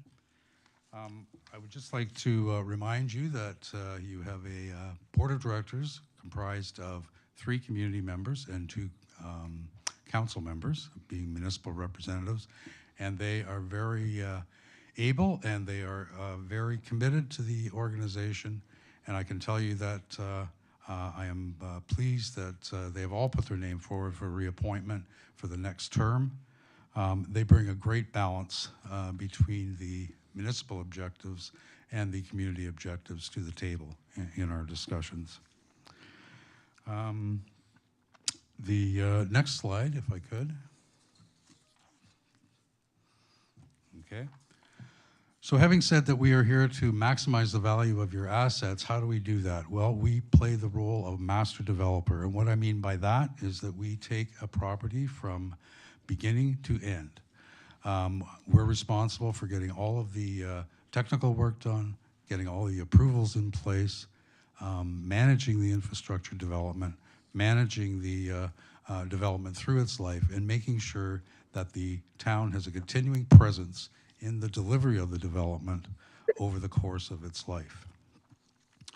Probably the most important part of what we do is create the situation whereby there is a complete distinction between what we do and what you do. And what I mean by that is there's absolutely no conflict between the town as the approving authority of any development and the Oakville MDC as the developer, okay? Which is very important because placing you in a conflict in development matters with your own land would be tribunal worthy, I think, in many instances. If we could go to the next slide. I've laid out for you. This is more of a reference document for you later. That's why there's so much printing here. If we could now move to slide 6, I want to speak to you about what the board has been up to the past year and what we plan to do in the year ahead. As you'll recall, the Oakville MDC business plan 2021-2023 established 3 priority projects: the former Public Works site, the Fire Hall, number 3 on Randall Street, and the Oakville Trafalgar Hospital lands. Beginning first with the former Public Works site, this past year has been all about moving it forward to the subdivision application stage, and I can tell you that we are at that point now, happily. The planning firm of Bousfields was retained to take a look at the 2018 master plan and to make sure that all of the policy objectives that have occurred since its approval in 2018 have been updated to reflect the current planning regime. And we have also retained IBI to undertake a complete series of technical reports, which will be submitted with the subdivision application based on the most up-to-date information that we have. So I think we're well placed to now, and you would say, I'll say it before you do, finally, move forward with the public works site. I think it's important, if I could go to the next slide, to just tell you that the board has looked at an updated master plan based on all the work that's been done, and we'll be able to make some, we believe, positive enhancements to what the council passed in 2018. We have redesigned the development blocks to allow for more connectivity and green space. We have wider separations, we have wider boulevards, we have wider sidewalks. We provide additional open space and parkland, as well as a new tree canopy bylaw that actually exceeds the town of Oakville bylaw requirements for each development block. We've also reduced the number of buildings by one, making the former Block 5, which fronts on Trafalgar Road, a parkland block now. Given, if you remember the configuration of the 2018 master plan, the difficulty in accessing that particular piece of property. With the submission of the subdivision application by the fall of 2024, I anticipate that the marketing of the former public works site will commence by year end or early in 2025, followed by a negotiation period and construction to commence sometime in 2025. Next slide talks about the former fire hall site on Navy Street in downtown Oakville. Although it is a priority project because the town does still use it for its own purposes, the redevelopment has been held in abeyance, although we have continued to do the environmental and the technical work required to get it ready so that when it is no longer needed by the town, it is market ready, which we anticipate will be the spring 2025. Moving to slide 9, the former Oakville Trafalgar Hospital site. It does have challenges you're aware of. I will say there has been increased developer interest in the site in 2023, and I'm currently dealing with several developers right now who have expressed an interest, but the economic conditions, the interest rate challenges, construction cost increases, and just the overall cost to rehabilitate the high school building is still a major source of hesitancy on the part of the developers. But having said that, I am optimistic that at the end of the day that we will find a suitable partner. I think as the economic climate improves, I think the developers will be more willing to take a chance on this heritage building. Okay, so with the next slide, the annual business plan update for 2023 does show that costs associated with bringing these projects to market has increased. But having said that, the total profit and the residual land value forecasted for the public works site still remains virtually the same, while for the fire hall site, the total profit and residual land value has actually increased in the previous forecast. And you can see from my comment, these are very desirable properties, notwithstanding interest rates and market value increases. There will be a market for these when we go forward, and they'll be a good source of revenue for the municipality.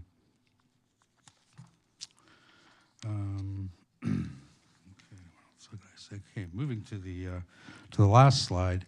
This is the business portion that I would ask you to consider. As I know you're aware, the board does now serve for a 3-year term, and we're asking for an appointment of the directors for the 2024-2027 term. And with that, I'd be happy to answer any questions. Thank you, Mr. Maneri. First off, Councillor Hazat-Deal, then Councillor Chisholm, and Councillor O'Meara. Thank you, Mr. Maneri. Nice to see you again. Nice to see you. I have a few questions just about the fire hall to start. There's reference in the report that received that there was a study done analyzing the value of the fire hall. Where could council obtain that information? That, Mr. Mayor, through you, that was a joint study done by the Oakville MDC and the town. The town will be reporting on that at some point in the future directly to council. Okay. Okay. I would agree with you that they are valuable lands. They're valuable from a perspective of public, you know, some of the best public land we have. And years ago, the community spoke up about the importance of public use of public lands. In the report that we received, it talks about a possible recommendation of 12 to 15 story condo. Does that include any public use at the base level? Through you, Mr. Mayor, it could include, that will be a decision for council and to give direction to Oakville MDC. The business plan for the Oakville MDC right now for the fire hall just shows it as a strictly residential condominium building. The report that was done, that you'll be getting the results of from your own staff, will talk about various options that might exist for that very use. Okay, so I guess maybe I'm going to turn to the CAO. So when would we see that report, given we are talking about, you know, the overall downtown cultural hub and as it's being developed?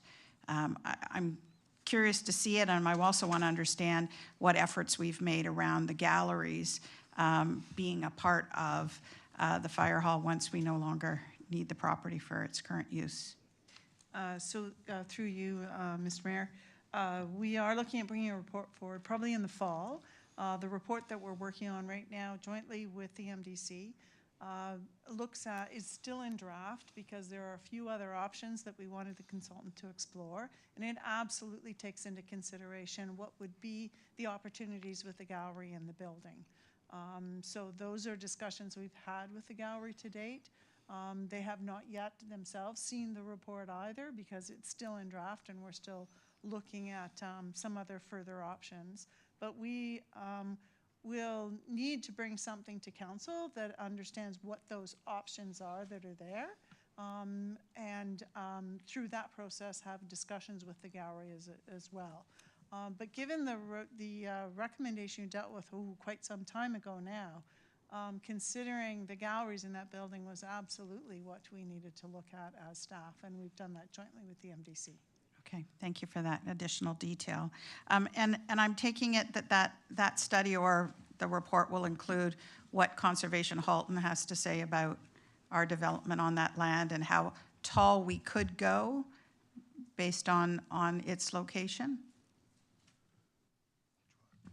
Certainly, there's been discussions with Conservation Halton. I would indicate that height is not necessarily an issue that Conservation Halton would identify. They would identify the lands that are stable in which to develop on. That would be the extent of their comment. Yeah, and this report actually, that is a separate exercise in terms of getting the site ready for market, in terms of Conservation Halton and the footprint for a building that would be permitted given the slope of bank and other issues on the property.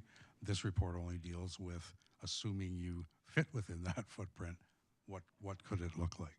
Okay.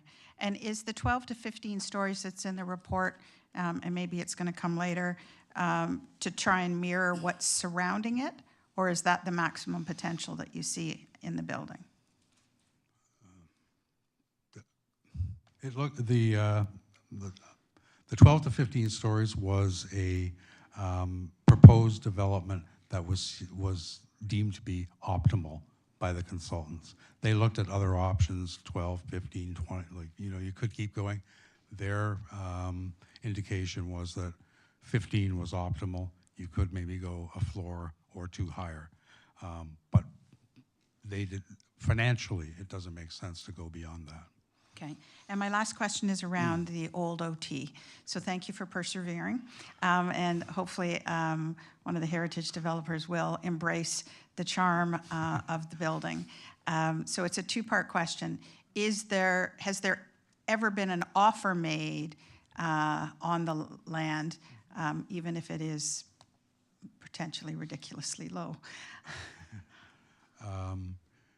Yes, I think I could say yes, there has been an offer, but it was an offer that couldn't be delivered upon because it required taking property from what would otherwise be necessary for the seniors living facility.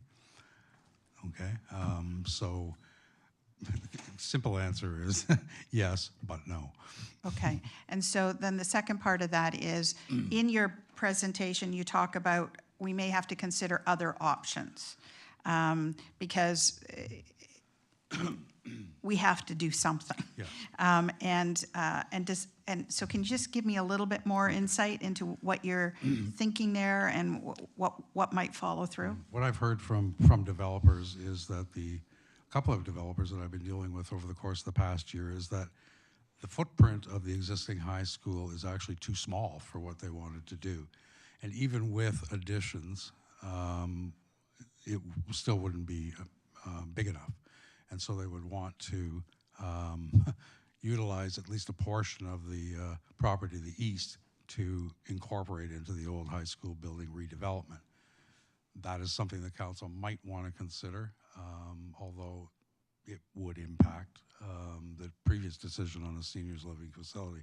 The other thing I'm hearing is that the profitability of the site for the senior living facility, which is capped at a maximum of 4 stories, is a real problem for developers and would make any units in there unaffordable in many instances if the 4-story height is maintained.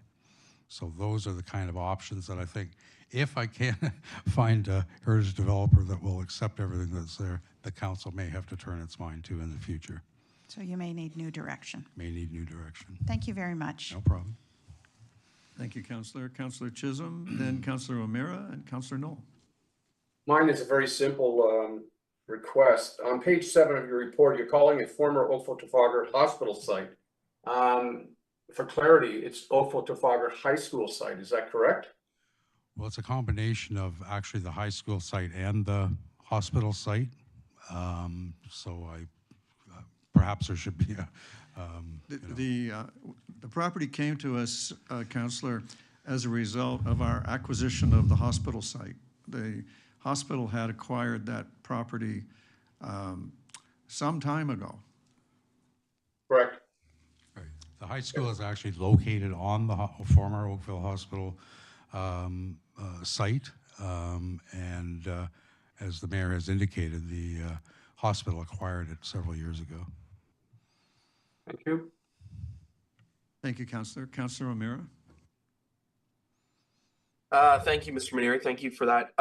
In spite of the housing crisis and the affordability crisis that has really bubbled up over the past couple of years, what has the MDC done, or has it changed its viewpoint, or has it adjusted its way any way to see how it can maximize the use of its lands to bring some affordable housing forward? The simple answer is yes. In looking at the master plan, the 28 master plan that the town approved, we did look at the number of units on the site, and we are recommending an increase in the number of units. There is a standing direction from council that we acquire at least a minimum of 100, and that continues to be our objective for the public works site. There are some properties, though, like the fire hall site, just because of the limitation in terms of the maximum number of units that will be available, that may not lend themselves to affordable units, and the hospital site may also be in a similar situation. But the public works site, for sure, will lend itself to getting those affordable units. We're looking for a minimum of 100. And with a higher unit count, I think that's achievable. Thank you very much. Thank you, Councillor O'Meara. Councillor Knoll. Thank you, Mr. Maneri. Just on the Public Works site, I'm looking at the annual report, and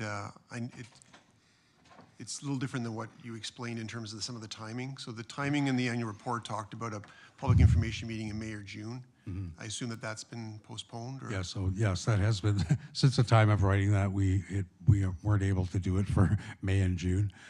So it's probably going to be more likely, and we don't want to do it in the summer because of vacation, it's going to be more likely the fall. Okay. Will there be an opportunity to brief the ward councillors and I think potentially the Ward 6 councillors as well on where we stand with this application? Absolutely. In fact, I would call it a requirement. Okay. We look forward to hearing more about that. Thank you very much. Thank you, Councillor. Councillor Chisholm. Sorry, I forgot to mention, with respect to the high school site, it's been there for a lot of years without any movement. We do get a lot of criticism about the school, and it's unfortunately over the years it's deteriorating dramatically. What is the deadline or timeline we're going to be looking at saying, you know what, this is not going to work. We got to relook, get direction from council. What timeline are we looking at on this one? I would say that we would probably not want to go beyond the end of 2025 because the building continues to deteriorate, and it does need some TLC, that's for sure. I want to, through the board, spend the next year trying to work with these developers that have come forward, trying to seek out other ones, and then if that doesn't bring forward a suitable development partner by 2025, I think I have to come back to council and say, you need to make a decision. I look forward to that report with probably the last quarter of 2025. Thank you very much. Thank you, Councillor. All right, any delegations on this item?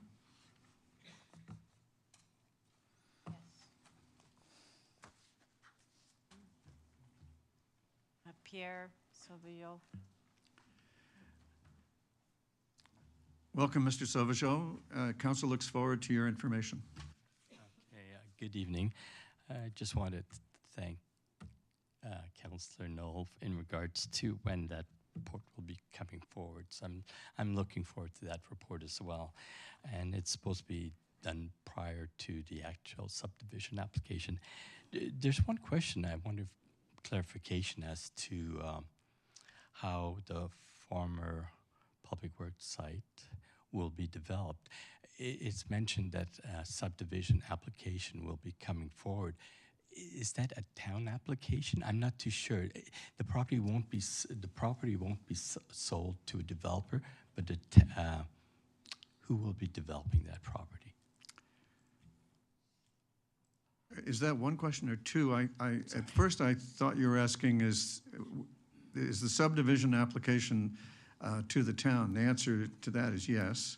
Mr. Maneri, would you like to explain the development process after?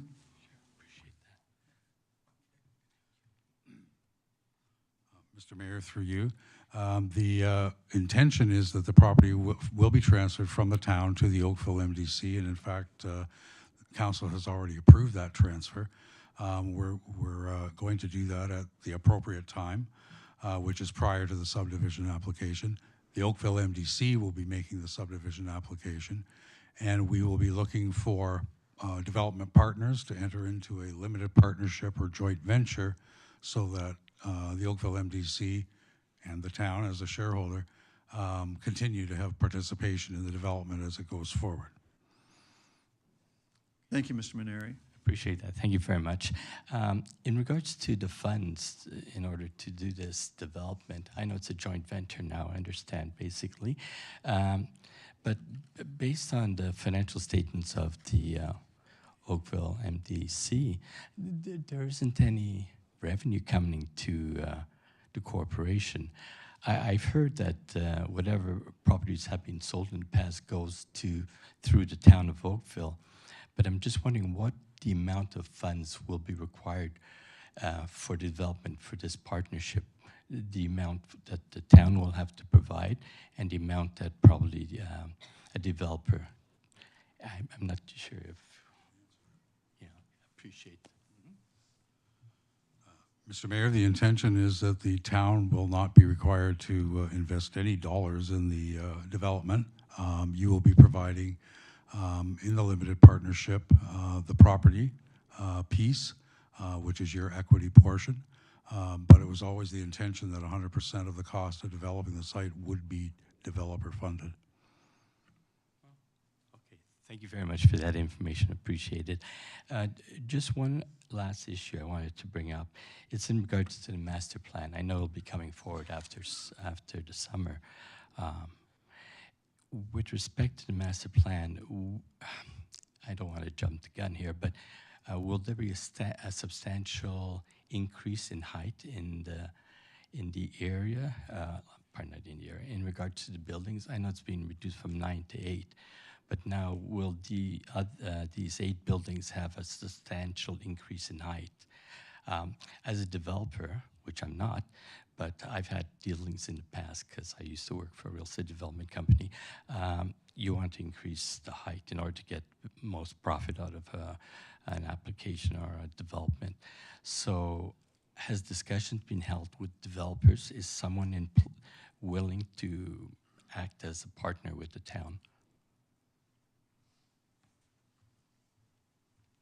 Mr. Mayor, through you, no, we're not in discussions with any developers. We've had unsolicited proposals, but because we don't have a subdivision application approved yet, it's premature to talk to developers about limited partnerships or joint ventures.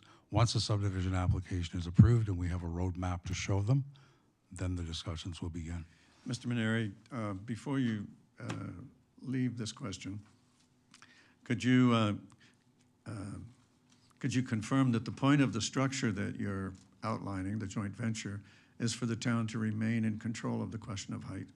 Yes, that's exactly the case. This, by the Oakville MDC acting, I won't say as your agent because you'll have transferred us the property, but as the shareholder, we will be keeping our hand in it throughout the entire delivery of the development.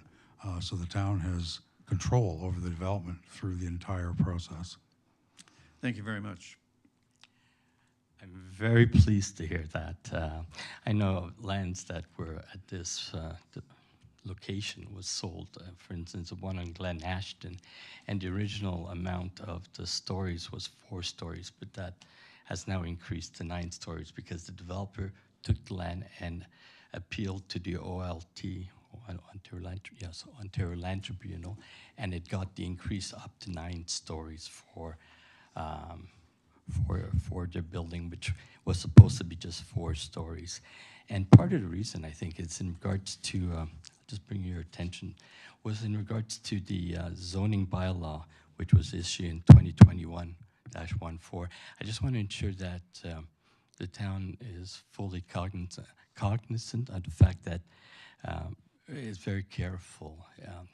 I'm hoping that height will be a decision of council, and thank you very much. I appreciate all the time taken. Thank you. Thank you, Mr. Sauvageau. Council, Councillor Knoll. Can I just ask a question of clarification, and then I'll give you the motion if you wish. I'll move the public and the confidential. Please and thank you. So the question is probably to the CAO. Can you just clarify the change in the Ashton building? I think it was from 6 to 9, was it? It wasn't 4, was it originally? That's right. It was from 6 to 9 stories was the change. Yeah, okay. Just wanted for clarification, just for the record to be set. And I'm happy to move both reports. Thank you, Councillor. Is there any objection? There being no objection, your motion carries. Thank you very much. Now, we need to back up and we give our attention, well, I tell you what, instead of going back to Mr. Mann, I think maybe considering that we have our auditors with us, we might want to go to 10.3 and 10.4, which we usually, by tradition, we hear those together. 10.3 is the 2023 financial statements report. And we have a presentation by Jade Surgener, who will also introduce the auditors for the 2023 Audit Findings Report. And I believe you'll find the auditor's report agreeable or even happy-making. Ms. Surgener, it's to you we turn our attention now. Mayor Burton and members of council. I'm here to speak to two items, so 10.3 and 10.4 on the agenda. And so the presentation that's in front of us will be for the auditors when we speak on 10.4. So for now, I'm just going to do a couple quick comments about the 2023 consolidated financial statements. So the item 10.3 is for the approval of the consolidated statements as well as the statements for the trust. And then I'll hand everything over to KPMG that will walk you through their audit report. And then at the end of that presentation, I'd be happy to go through any questions that you have on either of the agenda items. So in terms of the audit, the town is required to prepare annual financial statements, which must be audited by an independent third party and approved by council. These financial statements are consolidated, which means that they contain the results of the town itself. Sorry, thank you. As well as the 3 local boards, Oakville Public Library, Oakville Municipal Development Corporation, and then the town's ownership interest in Halton Digital Access Services Corporation and Oakville Enterprises Corporation. And although consolidated here, these individual entities all prepare their own financial statements that are audited and have been or will be approved by their respective boards. As a municipality, these consolidated statements are prepared in accordance with the public sector accounting standards. And this is important to highlight because this differs from the practices used for the town's budget process. To assist council and other users of the financial statements, Appendix C is prepared each year to show how the town's operating surplus, so net of transfers the council approved in April, reconciles with the results included in the financial statements. The last item that I wanted to highlight before turning things over to KPMG is that in 2023, there were 2 new accounting standards that the town was required to adopt. These are the financial instrument standard and asset retirement obligations. The auditors will discuss this in more detail in a few minutes, but I did want to say that when implementing the asset retirement obligation standard, we implemented it using a modified retrospective approach. And what this means is that we restated 2022 comparative figures to show what the numbers would have been had this standard been in effect throughout 2022. And while doing this, we also restated how we report the building enterprise reserve as well as the bonus zoning reserve. And these 2 reserves have always been used for their intended purposes, but by restating them to show them as obligatory reserve funds, we're showing that they have external restrictions on them. And this doesn't change the balances in those funds or how they are used. It's simply reallocating where they're presented on the town's financial statements to align with the provincial guidance. So at this time, I'll pass things along to KPMG to present their audit findings report, which is item 10.4 on your agenda. And so joining us today are Carlos Alvarez, the audit partner, and Matt Ciardelli, the audit senior manager.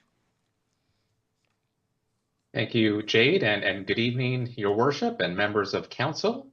Matt and I will walk through the audit findings report for the fiscal year ended December 31st, 2023.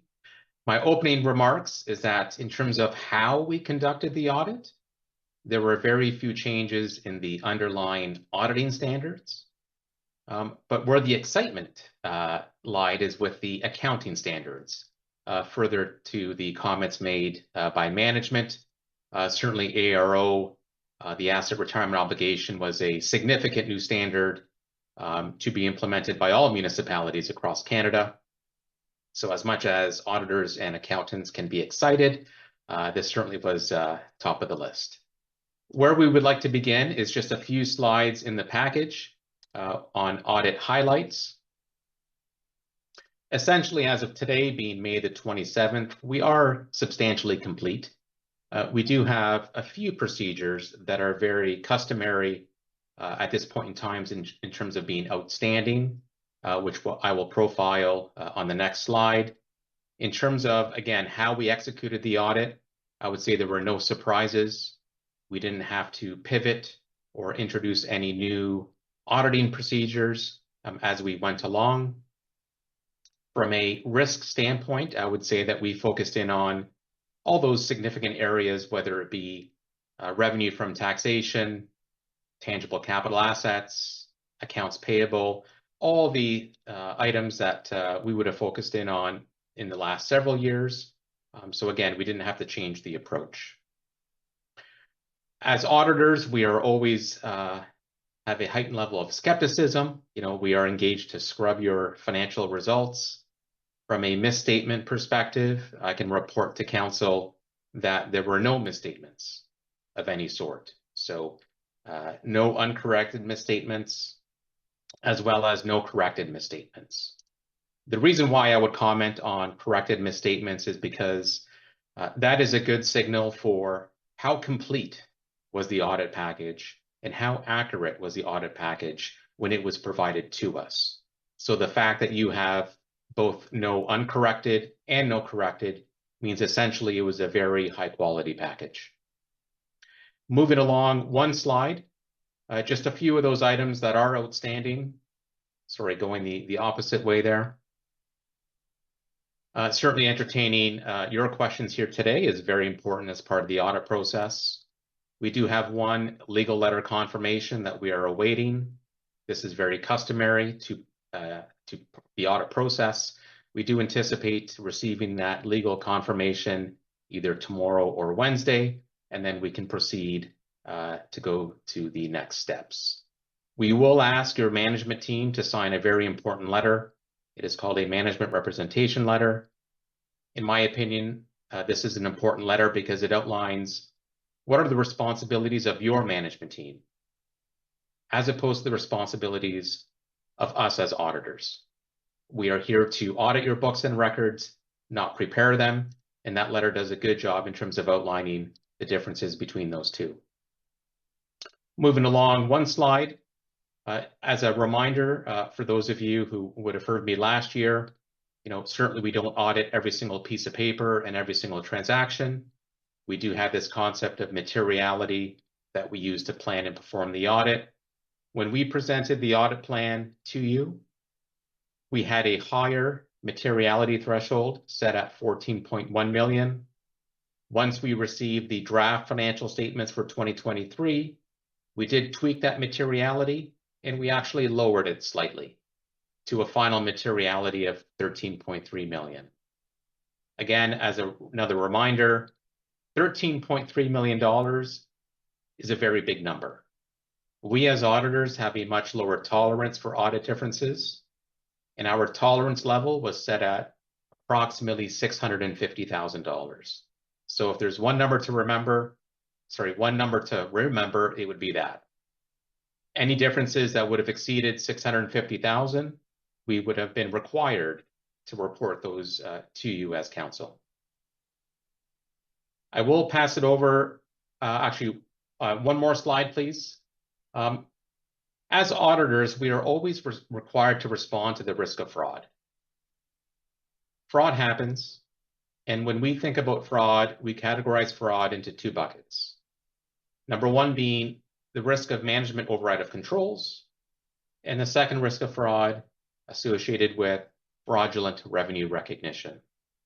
I can confirm with council that based on all of the procedures we performed, based on all of the source documentation that we examined, based on all of our inquiries, from our standpoint, all of the transactions and everything that we examined was above board, and there was nothing that we considered to be suspicious or on the topic of fraud.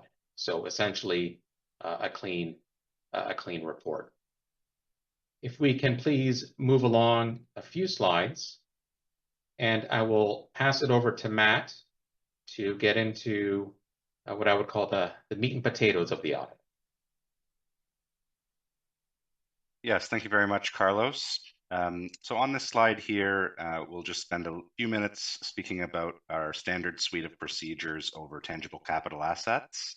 And just as a reminder, that would be a long-lived asset that is capitalized for accounting purposes and amortized over time. So that would be roads, buildings, long-lived equipment, and the like. In each year, that is, of course, a material balance to the financial statements for the town. As such, we do look at the year-to-year consistency of the overall schedule of assets, ensuring the beginning point marries up to the prior year's audited endpoint. And then we do sample basis testing over material additions, both to construction in progress or to the various classes of assets themselves. We also look at disposals and the annual amortization of existing assets. So certainly something that we focus on each and every year, as they will always be material to the town's financial statements. However, on the next slide is where we'll spend a little bit more of our time speaking today. As Carlos and Jade both mentioned previously, there was a new accounting standard, PS 3280, for asset retirement obligations. So if we could go to the next slide, a little bit more detail here on the background, but at a high level, this was a very significant accounting standard change for the public sector, something that we have mentioned in our audit plan and in previous presentations, as this is something that was known to be coming for a number of years now. Essentially, what this accounting standard change required is for all public sector reporting entities to take a comprehensive dive through their entire ledger of tangible capital assets from top to bottom. So that involved working with various experts from different departments within the town, not just the finance function. And once a full list was compiled, procedures had to be performed by management to ensure that any possible future remediation costs that need to be carried out upon the retirement of an asset are scoped and estimated in current day dollars for accounting purposes. The standard then dictates that that is recognized as a liability on the financial statements. Certainly a complex estimate that involved many hours and many people's time to compile. Us as auditors ensured that the process management took to prepare that list and assess all of the assets with retirement obligations attached to them was appropriate, that it followed the requirements of the standard, and that all key assumptions, once certain retirement obligations were identified, were reasonable. Examples of retirement obligations that fell within the scope of the town's retirement obligation are buildings with asbestos that is required to be removed upon the end of that building's life. Also contaminated sites that may have ground contaminants that must be dealt with in the future, or sites that have fuel tanks which require costs to remove upon the end of their useful life. So certainly a lot of time spent on this area, and as mentioned, the methodology used to adopt this standard involved a retrospective adjustment to the prior period. So you will see disclosures in the financial statements that show the impact of those changes, and not only to the current year, but to 2022's comparatives. On a go-forward basis, the standard will require management to revisit it at each year end to account for any new obligations that should be considered, as well as to amortize or reduce the liability as existing obligations are settled. Moving on to the next slide, I will pass it back to Carlos to discuss one other matter identified in the audit related to the OEC. Thanks, Matt. So with respect to the OEC, they had a transaction at the end of 2023 in which they essentially converted a portion of the common shares that they owned into a note payable. And because you as the town own 100% of OEC, we had to obtain management's analysis in terms of, was there a change in the percentage owned by the town in OEC? So in 2022, your percentage ownership was 90%. Because of this transaction, we raised the question, well, is that 90% now 95%? So we did obtain management's analysis. We took a sideways glance. We essentially concurred with your management team that that transaction that took place at the OEC level did not substantively change the ownership percentages. So at the end of 2023, your percentage ownership, or the percentage controlled, remained at 90%. So that would be one thing that would be new for 2023 in terms of something that we would consider to be a unique transaction. So Matt, over to you for the next slide.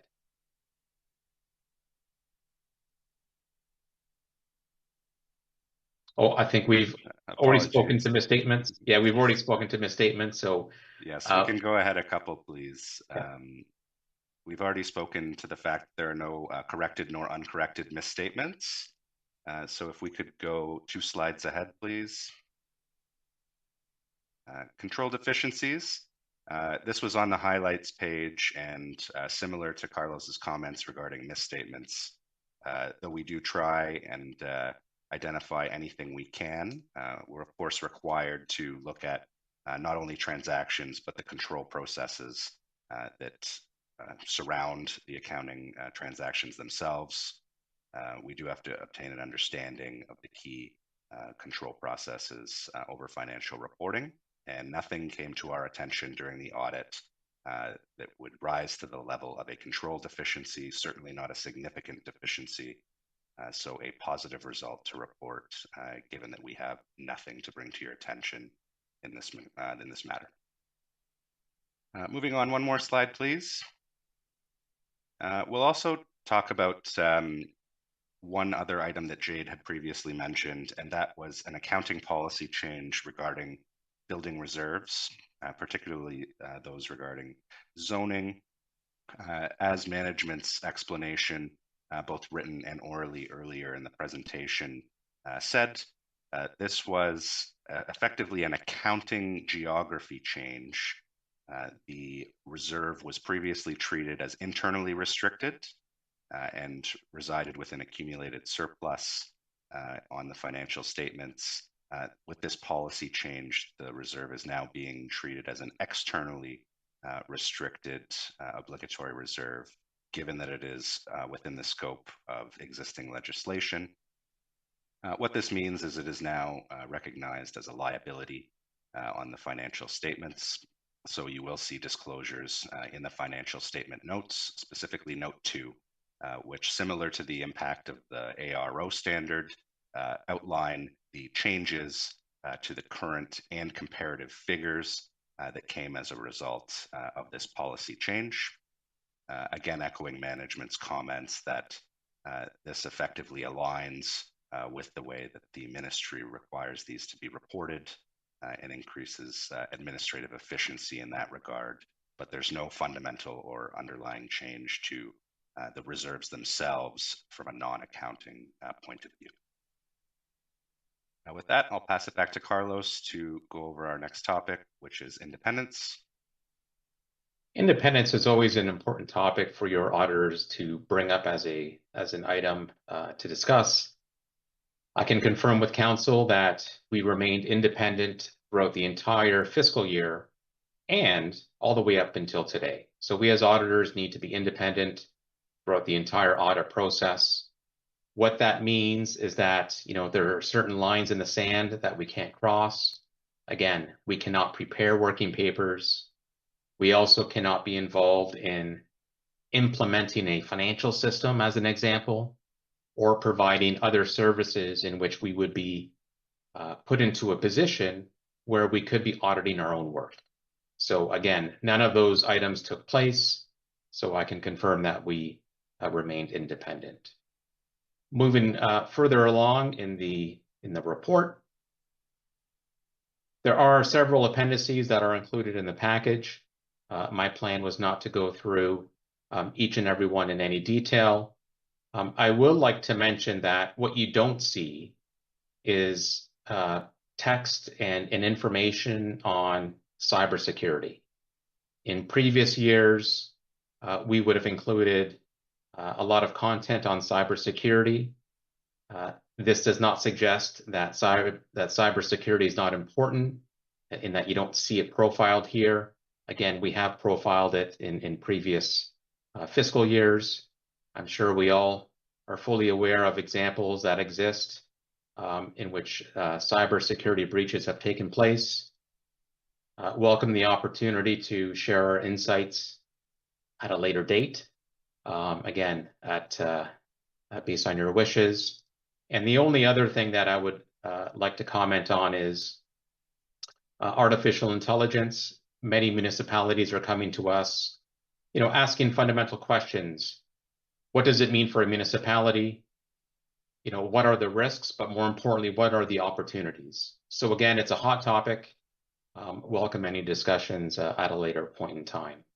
So from my standpoint, as an auditor, I think I've covered what I would call the mandatory topics as part of our audit findings report. And so with that, I will pause and back to you, Your Worship.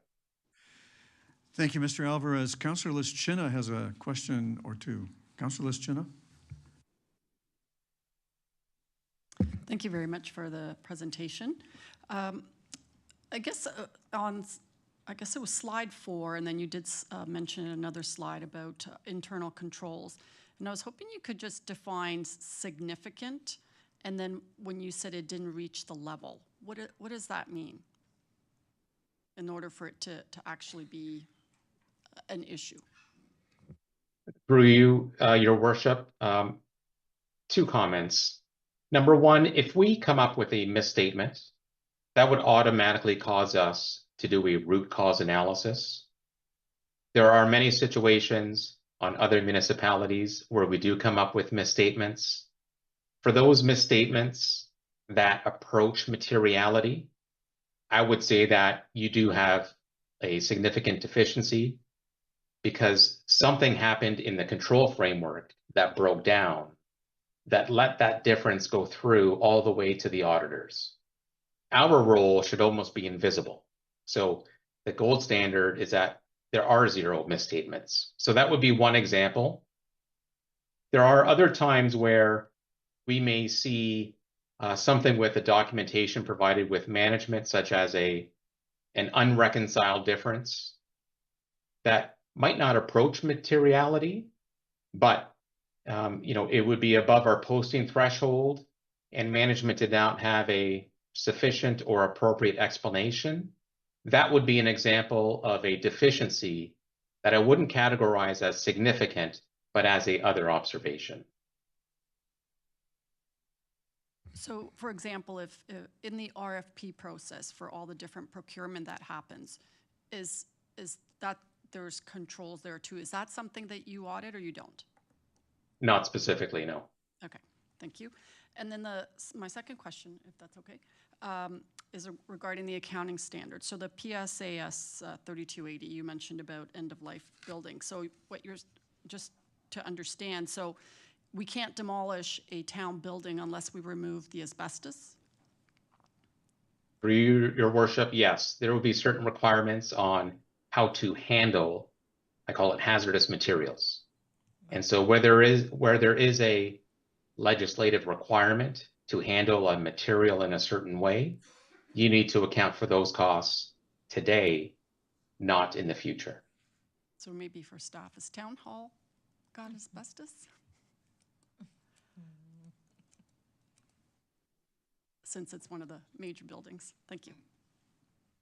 I would And suggest if I may, Councillor, just when we went through the exercise of going through the buildings and going through management's analysis, I think the 3 properties that had the higher amounts of that ARO liability, I believe, was a a fire hall, a high school, and a hospital site. So those would be the three largest properties. Thank you, Councillor Lischina. Madam Clerk, are there registered delegations for this item? If so, would you call them? Yes, Pierre, you're registered for these. Mr. Sauvageau, welcome back. We look forward to your information. Is it on? Yes, it is. Thank you. Oops, please document here. I just want to bring up the significant risk and results presentation.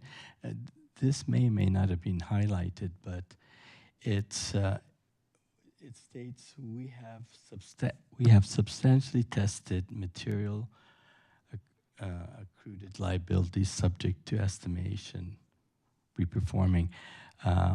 Material accrued liabilities, so therefore 1.3 million it is, or then you're looking at 600,000 if it's significant and reported to you. So therefore, not everything, although it's substantive, not everything will be looked at. I just want to bring that to your attention. Please correct me if I'm wrong, external auditors.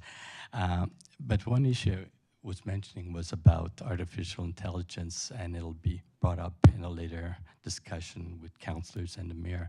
It's a very hot topic, and it's something that can be used by the external auditors in the near future, if not already, by some public accounting firms. But also the opportunity exists for the town to use artificial intelligence in regard to, like, for instance, the RFP process that can be done through artificial intelligence, and it's an opportunity, I think, in order to ensure that there are more controls exist. I know you're looking at me saying that it's a little bit off topic, but I think it's appropriate to mention about artificial intelligence. Thank you. Thank you for your contribution. Mr. Alvarez, did you want to say anything about the question of how deeply you look and what gets ignored and so on? Yes, through you, Your Worship, absolutely, we do use sampling to select samples based on certain criteria. It could be size, for example. So we don't necessarily test, 100% of the population of accounts payable or of accrued liabilities. So we do use sampling to help us guide which items we do select. And on the second question of artificial intelligence, yes, that will impact how accounting firms audit entities.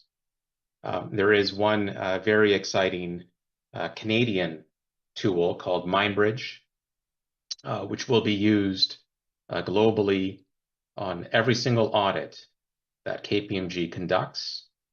So this will be one thing that's rolled out. Essentially, it'll score all of your transactions on a 9-point scale. And based on how each transaction fares against these 9 criteria, it'll actually tell auditors, here's the entire population, but here's a subset of transactions that for whatever reason are deemed to be high risk. So more to come on that topic, but that would be for future years. And just on that first point, if you could double back to that, I don't want to leave a suggestion. Well, I want to be clear. When you do that sampling, is there a suggestion here that if the sample is smaller than 13 million or 650,000, you don't look at it? Could you just clarify, how thorough, how small an item do you look at? Because there was a suggestion. I fear that under these larger numbers, nothing gets looked at. Yes, Your Worship. When we examine a population, we ensure that we test a sufficient amount of items so that we can confidently conclude on the entire population. And we don't stop testing samples until we get to that point. And if, during the course of our sampling, we detect even one error, then we have to extrapolate and test a whole bunch of new sampled items again, to raise the bar to that threshold where we can positively conclude on the entire population. And our scope is not that materiality threshold that I outlined earlier. Good, because that materiality threshold is possibly one of the least understood aspects of public accounting and auditing. So I'm very glad that you spent some extra time on that. Council, if there are no other questions, would someone like to provide the indicated motion? Councillor Lischina, any objection? There being none, that carries. Thank you, Councillor Lischina.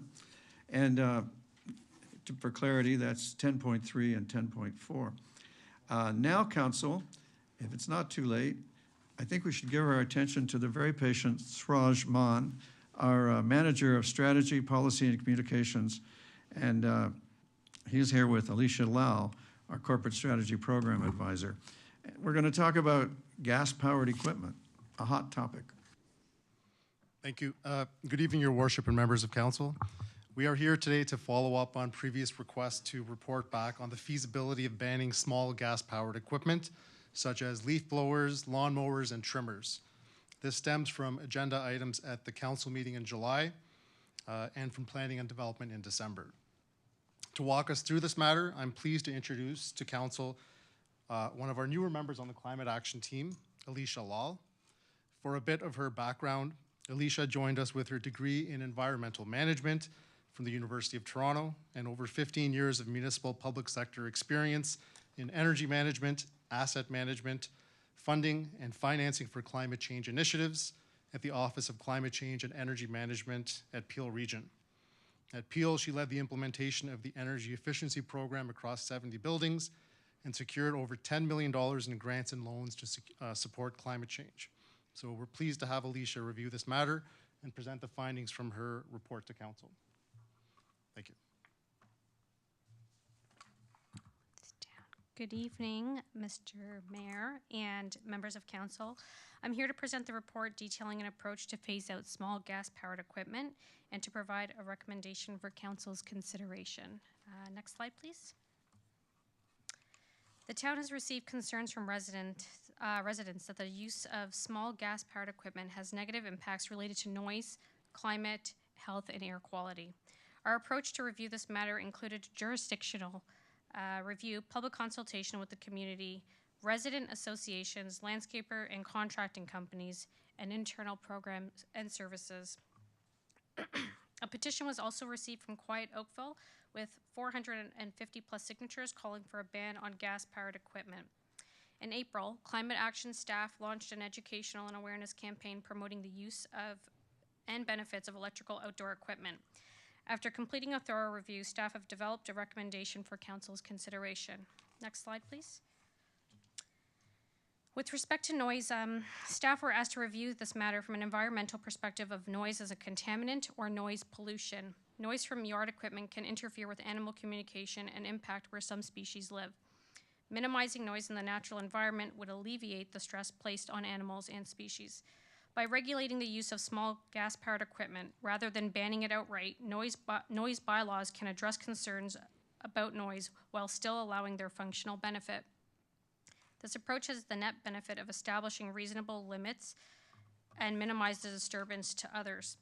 Electrical equipment can reduce noise by approximately 20%. It is important to note, though, that with this reduction, it doesn't eliminate it completely from the environment. From the survey conducted in February, 61% of respondents indicated that noise was the main concern with gas-powered equipment, followed by health, air quality, and climate change. When asked if residents would support a phase-out of gas-powered equipment, 48% of respondents indicated that it would support the town in phasing it out, while 40% of respondents did not support the phase-out, leaving 10% of respondents undecided. The survey results do not provide a clear path to a decision that would lead to a ban of this equipment. Next slide, please. While the public survey revealed that climate was not the main concern with this equipment, small gas-powered equipment do contribute to the overall emissions in the town, but accounts for a small portion of the corporate inventory. Other jurisdictions who are keeping inventory for this equipment estimate it's approximately 1% of their corporate greenhouse gas emissions. Parks and Open Space spends approximately $30,000 a year to replace gas-powered equipment that is nearing end of life with an electric option. Bless you. For example, since 2020, 35 of backpack blowers have been replaced with an electrical alternative. Statistic Canada trends indicate that the move to electrical equipment is happening and has been trending upwards since 2012. Staff recommend that efforts be placed on continued education and promotion of electrical equipment over gas alternatives. With consumers voluntarily moving towards electric equipment, the phase out of gas-powered equipment is already happening. Next slide, please. From a health and air quality perspective, we know that leaf blowers operating at high speeds do blow particulate matter into the air, which can impact human health and degrade air quality. A study conducted from the Environmental Protection Agency found that both gas-powered and electrical equipment generate similar particulate matter into the air. Halton Region would have the responsibility of reviewing the impact that gas-powered equipment has on the health of residents and the impact to air quality if it continues to be a concern to residents. Halton Region also confirmed that a review of this matter has not been completed, as complaints about the use of this equipment are typically related to noise. Next slide, please. After reviewing this matter related to noise, climate, health, and air quality, staff have determined there is currently an insufficient basis to ban small gas-powered equipment for reasons including a ban would be challenging to enforce and may require additional staff and financial resources. Retiring usable gas-powered equipment has its own environmental impact since equipment is only partially recycled. The town has approximately $1 million worth of gas-powered equipment that would need to be replaced and would require $2 million to replace it with an electric alternative.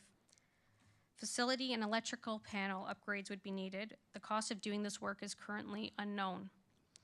And there would be immediate impacts to service levels to maintain outdoor and open spaces due to limitations related to battery charging and access to infrastructure. Next slide, please. Staff looked at other jurisdictions to understand what approaches are being taken. A number of boroughs in Montreal have either enacted or a bylaw or are considering one for gas leaf blowers. In January 2022, the City of Vancouver passed a motion to phase out gas-powered equipment for personal and commercial use by 2024. However, the Parks Board in Vancouver has only transitioned 35% of its equipment to electric and is experiencing limitations with battery life and charging infrastructure. Staff has since advised their council that the market is not ready to move to a complete ban of this equipment. A municipality in Oak Bay, British Columbia, voted to ban all gas-powered equipment. In Halifax, staff informed council that a ban on gas-powered equipment was not recommended for reasons of it not being enforceable, impact to municipal service levels, and increased financial costs for the municipality and residents. The city is currently focused on greening its own equipment. The City of Mississauga is currently running a pilot project involving a complete operational crew with battery-operated equipment as a test to see if full transition to electric is feasible. And lastly, in July 2023, the City of Toronto Council supported the exploration of a ban on the use of two-stroke equipment. The city's 2024 budget did not include funding for this work, resulting that staff are now shifting away from policy and are taking an outreach and an engagement approach. Next slide, please. To support a phase out of this approach to this equipment, staff have launched an annual campaign to keep electric tools top of mind for residents and landscapers who are looking to buy and purchase new equipment. The key messaging is on the town's website, advertised at public town facilities, amplified on social media platforms, and inserts have been mailed out with a tax bill earlier this month. Messaging has also been shared with the residents' associations and has been shared with the in-store retailers for those who are willing to promote it. After reviewing feedback from the public, staff will continue to educate the community on the benefits of shifting to electric equipment, providing residents and small businesses the time to make the shift, as the market readiness is not there to support a full transition to electric yard maintenance tools. This approach will also take the financial burden off residents and small businesses to make the switch immediately. The town has also expressed interest in working with the Clean Air Partnership and other interested municipalities who will be conducting a study on the impact of gas-powered equipment and its impact on environment and human health. The study will provide municipalities with a plan and recommendations to support the community to transition to low-emission equipment and on how to enact a ban if it becomes necessary. The study is expected to be completed by March 2025 and should funding from the Federations of Canadian Municipalities be approved to support this work. Lastly, to successfully regulate gas equipment, the town would need the support and involvement of the federal and provincial governments who have roles to play in the sale and distribution of this equipment. In the intergovernmental request report, staff will be recommending that a review and consideration of a ban on gas-powered equipment be added to the list of intergovernmental priorities. Next slide, please. Understanding that enforcing a ban of this equipment will be difficult and will be financially impactful to the community and small businesses, as well as the town's operations and service levels, staff recommend that the town continue a phased-out approach to reduce the use of small gas-powered equipment by aligning to market conditions, shifting to electric tools, and continue to supplement this transition with an education and communications plan. The town will continue to take a leadership role in phasing out its own equipment with electrical alternatives as they become available. Staff will continue to ensure decisions requiring the purchase of new equipment align to the town's sustainable green fleet procedure, which encourages replacing fleet vehicles and equipment with fuel-efficient, low-emission, and electric alternatives, and the sustainable purchasing procedure, which prioritizes minimizing toxicity to protect health, air, and water quality. Thank you. Staff are now available to take any questions. Thank you very much, and I congratulate you on your premier appearance before council, and it's a pleasure to meet you and to work with you.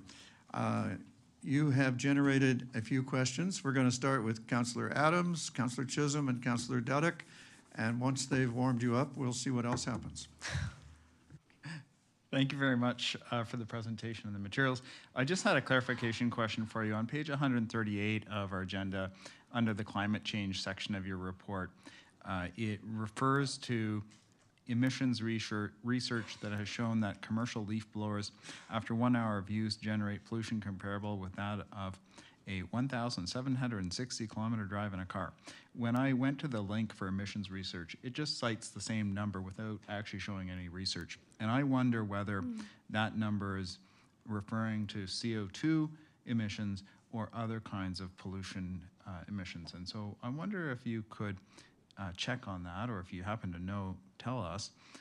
But if it's not relating to CO2 and it's relating to particulate matter or something else, can we clarify that? Because I think it's going to create misinformation in the community when we get approached by members of the public advocating for a ban on leaf blowers and saying, oh my gosh, a leaf blower is worse than a car.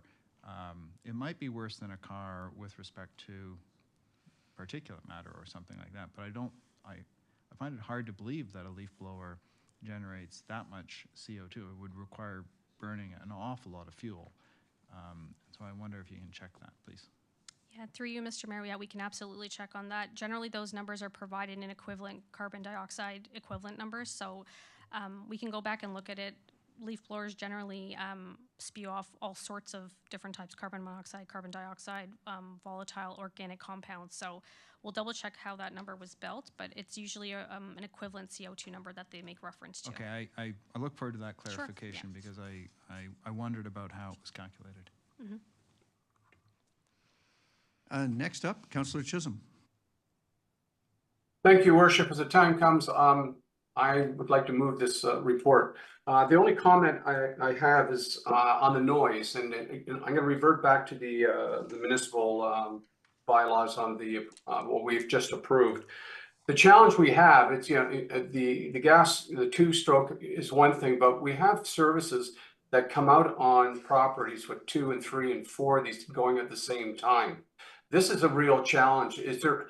I guess I should have asked that question to the municipal bylaw on how we can deal with that with respect to how they deal on properties. Can we zero it down to 1 or 2? But the 3 and 4 and the decibel readings are probably right off the map. But it's also it's above the noise issue that we have right now. So can we have consideration to talk to bylaw on that one with respect to the number of leaf blowers going on properties at one time? Can we have some way of, I don't like the word mandate, but one per acre or whatever? There must be some kind of a challenge with that. And I see Celine is there, I think. She might have. Councillor, the bylaw people, it's basically out of order at this point in the agenda. The bylaw people have presented to us and have taken away for study an approach that looks at the total noise rather than so if the total noise meets the criteria, what do you care how many there are, as long as the total noise factor passes, would be the question. Yes, you're right, your worship, but we don't know that. That's an unknown. If it reaches the decibel, I can't remember the decibel, 50, 45, or 50. But when you add more than 1, 2, and you're up to 4, does it change the noise level with respect to on the property? Councillor, I'm sure that staff are willing to take that as a direction to include in their work before they bring us back the item in October. How's that? That's fine. They've agreed with the thumbs up, so there you go. Okay. Back to Ms. Lau. Do you have anything else for her? No, I'd be happy to move it when the time comes. You are on the order paper for the mover, but we have some councillors to hear from before we do that vote. So, but you've moved it and it's recognized. Councillor Dunick. Thank you, Your Worship. I wonder if you can clarify the term phased out, because to me that implies that there's going to be a target in terms of doing away with them. Can you give me an idea? Are you targeting a date, hopefully, that you're going to see a phasing out of these gas-powered leaf blowers or tools, whatever you want to use the terminology? Yeah, thank you for the question. Through you, Mr. Mayor, there was some staff thought on applying a date, although we didn't want to apply a date to perceive that this was coming forth as a ban. Since with the intel that we were getting from the public consultation through the open house, through the survey, I've spent a lot of time with the residents associations, having one-on-one kind of time with them, talking with them. And so positions have softened in that they do understand the practicality of a ban wouldn't really work well in certain. So we had some time to untangle what that could look like. And I do think that we don't have, I wouldn't want to say we have consolidated agreement that we don't need to ban this, but I do think that with market conditions, with my interactions with the retailers, my interactions with the residents associations, that there is a gradual migration to electrical equipment happening. And I think the focus for the town and with this recommendation is that we continue to focus on exactly that education piece, that promotion, working with the retailers. I've spent a lot of time in store at these hardware stores who are very keen on promoting this. And I think with that that collaborative effort, we can really do scale this transition as quickly as we can, probably in the next couple of years. But a lot of the other, in our jurisdictional scan, just to your comment on us applying a date, most of the, I guess, municipalities that are looking at this have applied a date with an intention to ban, which is why we chose not to do that. Okay. And have we reached out to our provincial or federal members in regard to government, rather, in regards to providing a financial incentive to switch over to the electric? In other words, and I can see from the standpoint of, say, a large landscaping firm, it would be extremely costly. But just for the average person, if they knew there was an incentive for them to get a better price, that might encourage them. Have we had any dialogue that way? Yeah, no, thank you for the question. Through you, Mr. Mayor, we haven't landed quite on how to incentivize it, although we do think that would be a very a great solution for people looking to switch the equipment. We have thought and looked, we are going to include this as a priority on our intergovernmental report and list it as a priority. And with that, we hope that through those conversations and giving it kind of at that, putting it on the radar, if you will, we'll have the ability to have those conversations about what could be possible, as we do know that throughout Canada and even locally here in Ontario, we're seeing a lot of the municipalities kind of pivoting and trying to understand what the right way is here. So I do think that could be a possible solution. Thank you. Appreciate it. Thank you, Councillor Dudek. Councillor Haslett-Deal.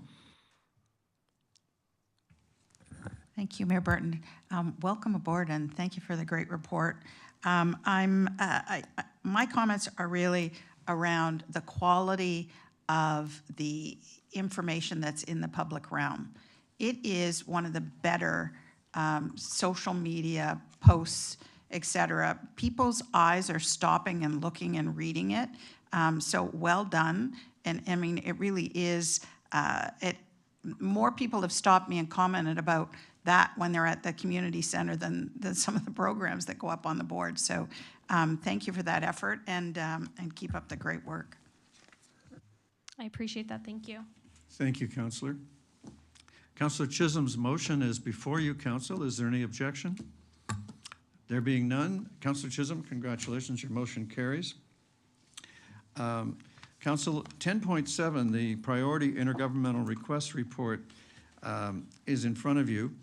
I wonder if Councillor McNeice, who has his hand up, maybe I anticipate you or you anticipate me, but I'll just recognize you and see if you do what I thought you're going to do, or what I was going to suggest you do.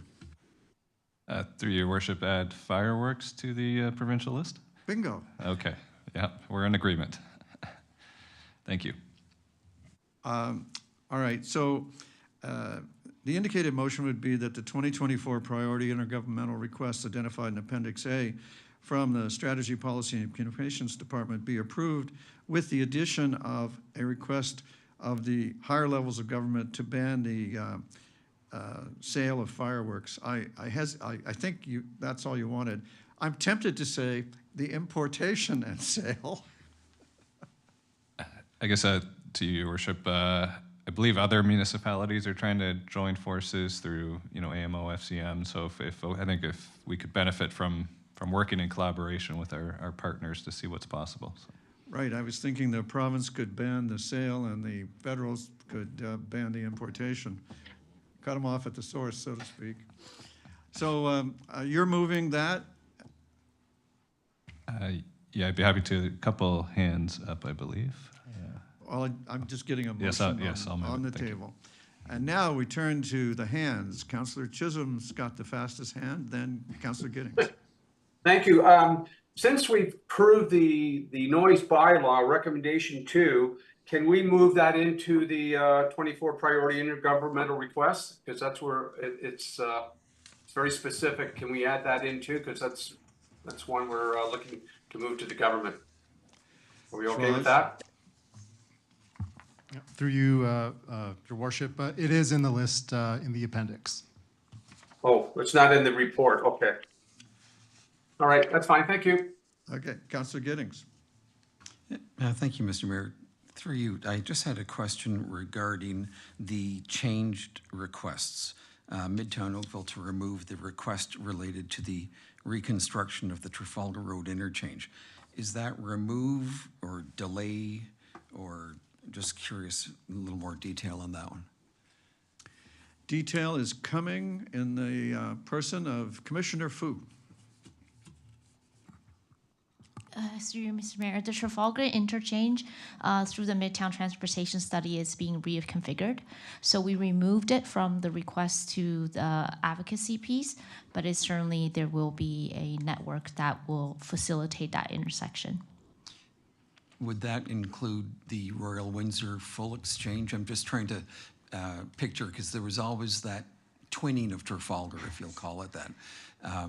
So is it, we'll see what happens through the transportation study that's coming, or is it off forever? The transportation study forthcoming will show a different configuration for Trafalgar, but it will still remain to have the Royal Windsor on it. All right, so Town Hall is safe, I take it now then? Oh, through you, Mr. Mayor. Town Hall is not safe. The north-south road that is actually cutting through, that's not the Trafalgar interchange, but the north-south road that's cutting through Midtown that provides a key collector paralleling to Trafalgar is still coming through. So not the interchange that you're questioning earlier, but the road that's further east of Trafalgar is still cutting through Town Hall. I'm somewhat relieved. Thank you. No problem. Thank you. Councillor Hazlett-Thiel. Thank you.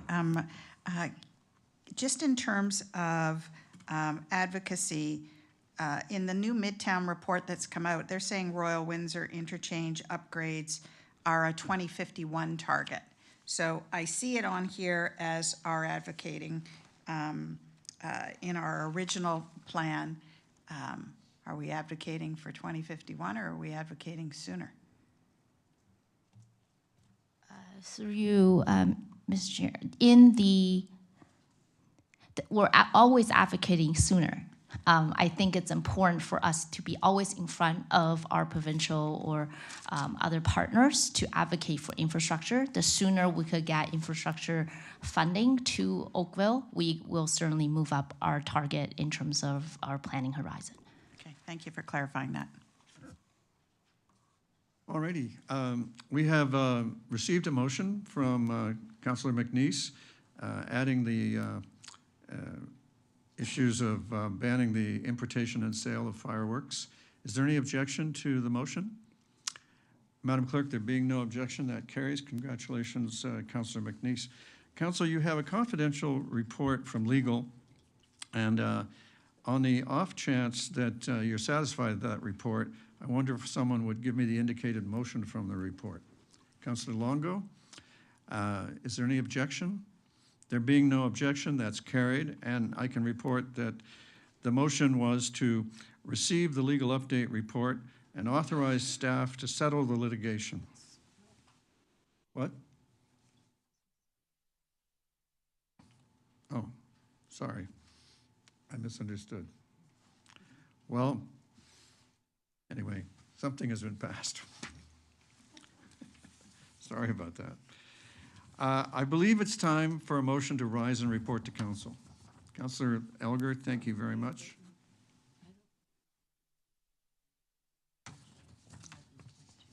I believe that the intention of the mover was to include that. And he has just confirmed that.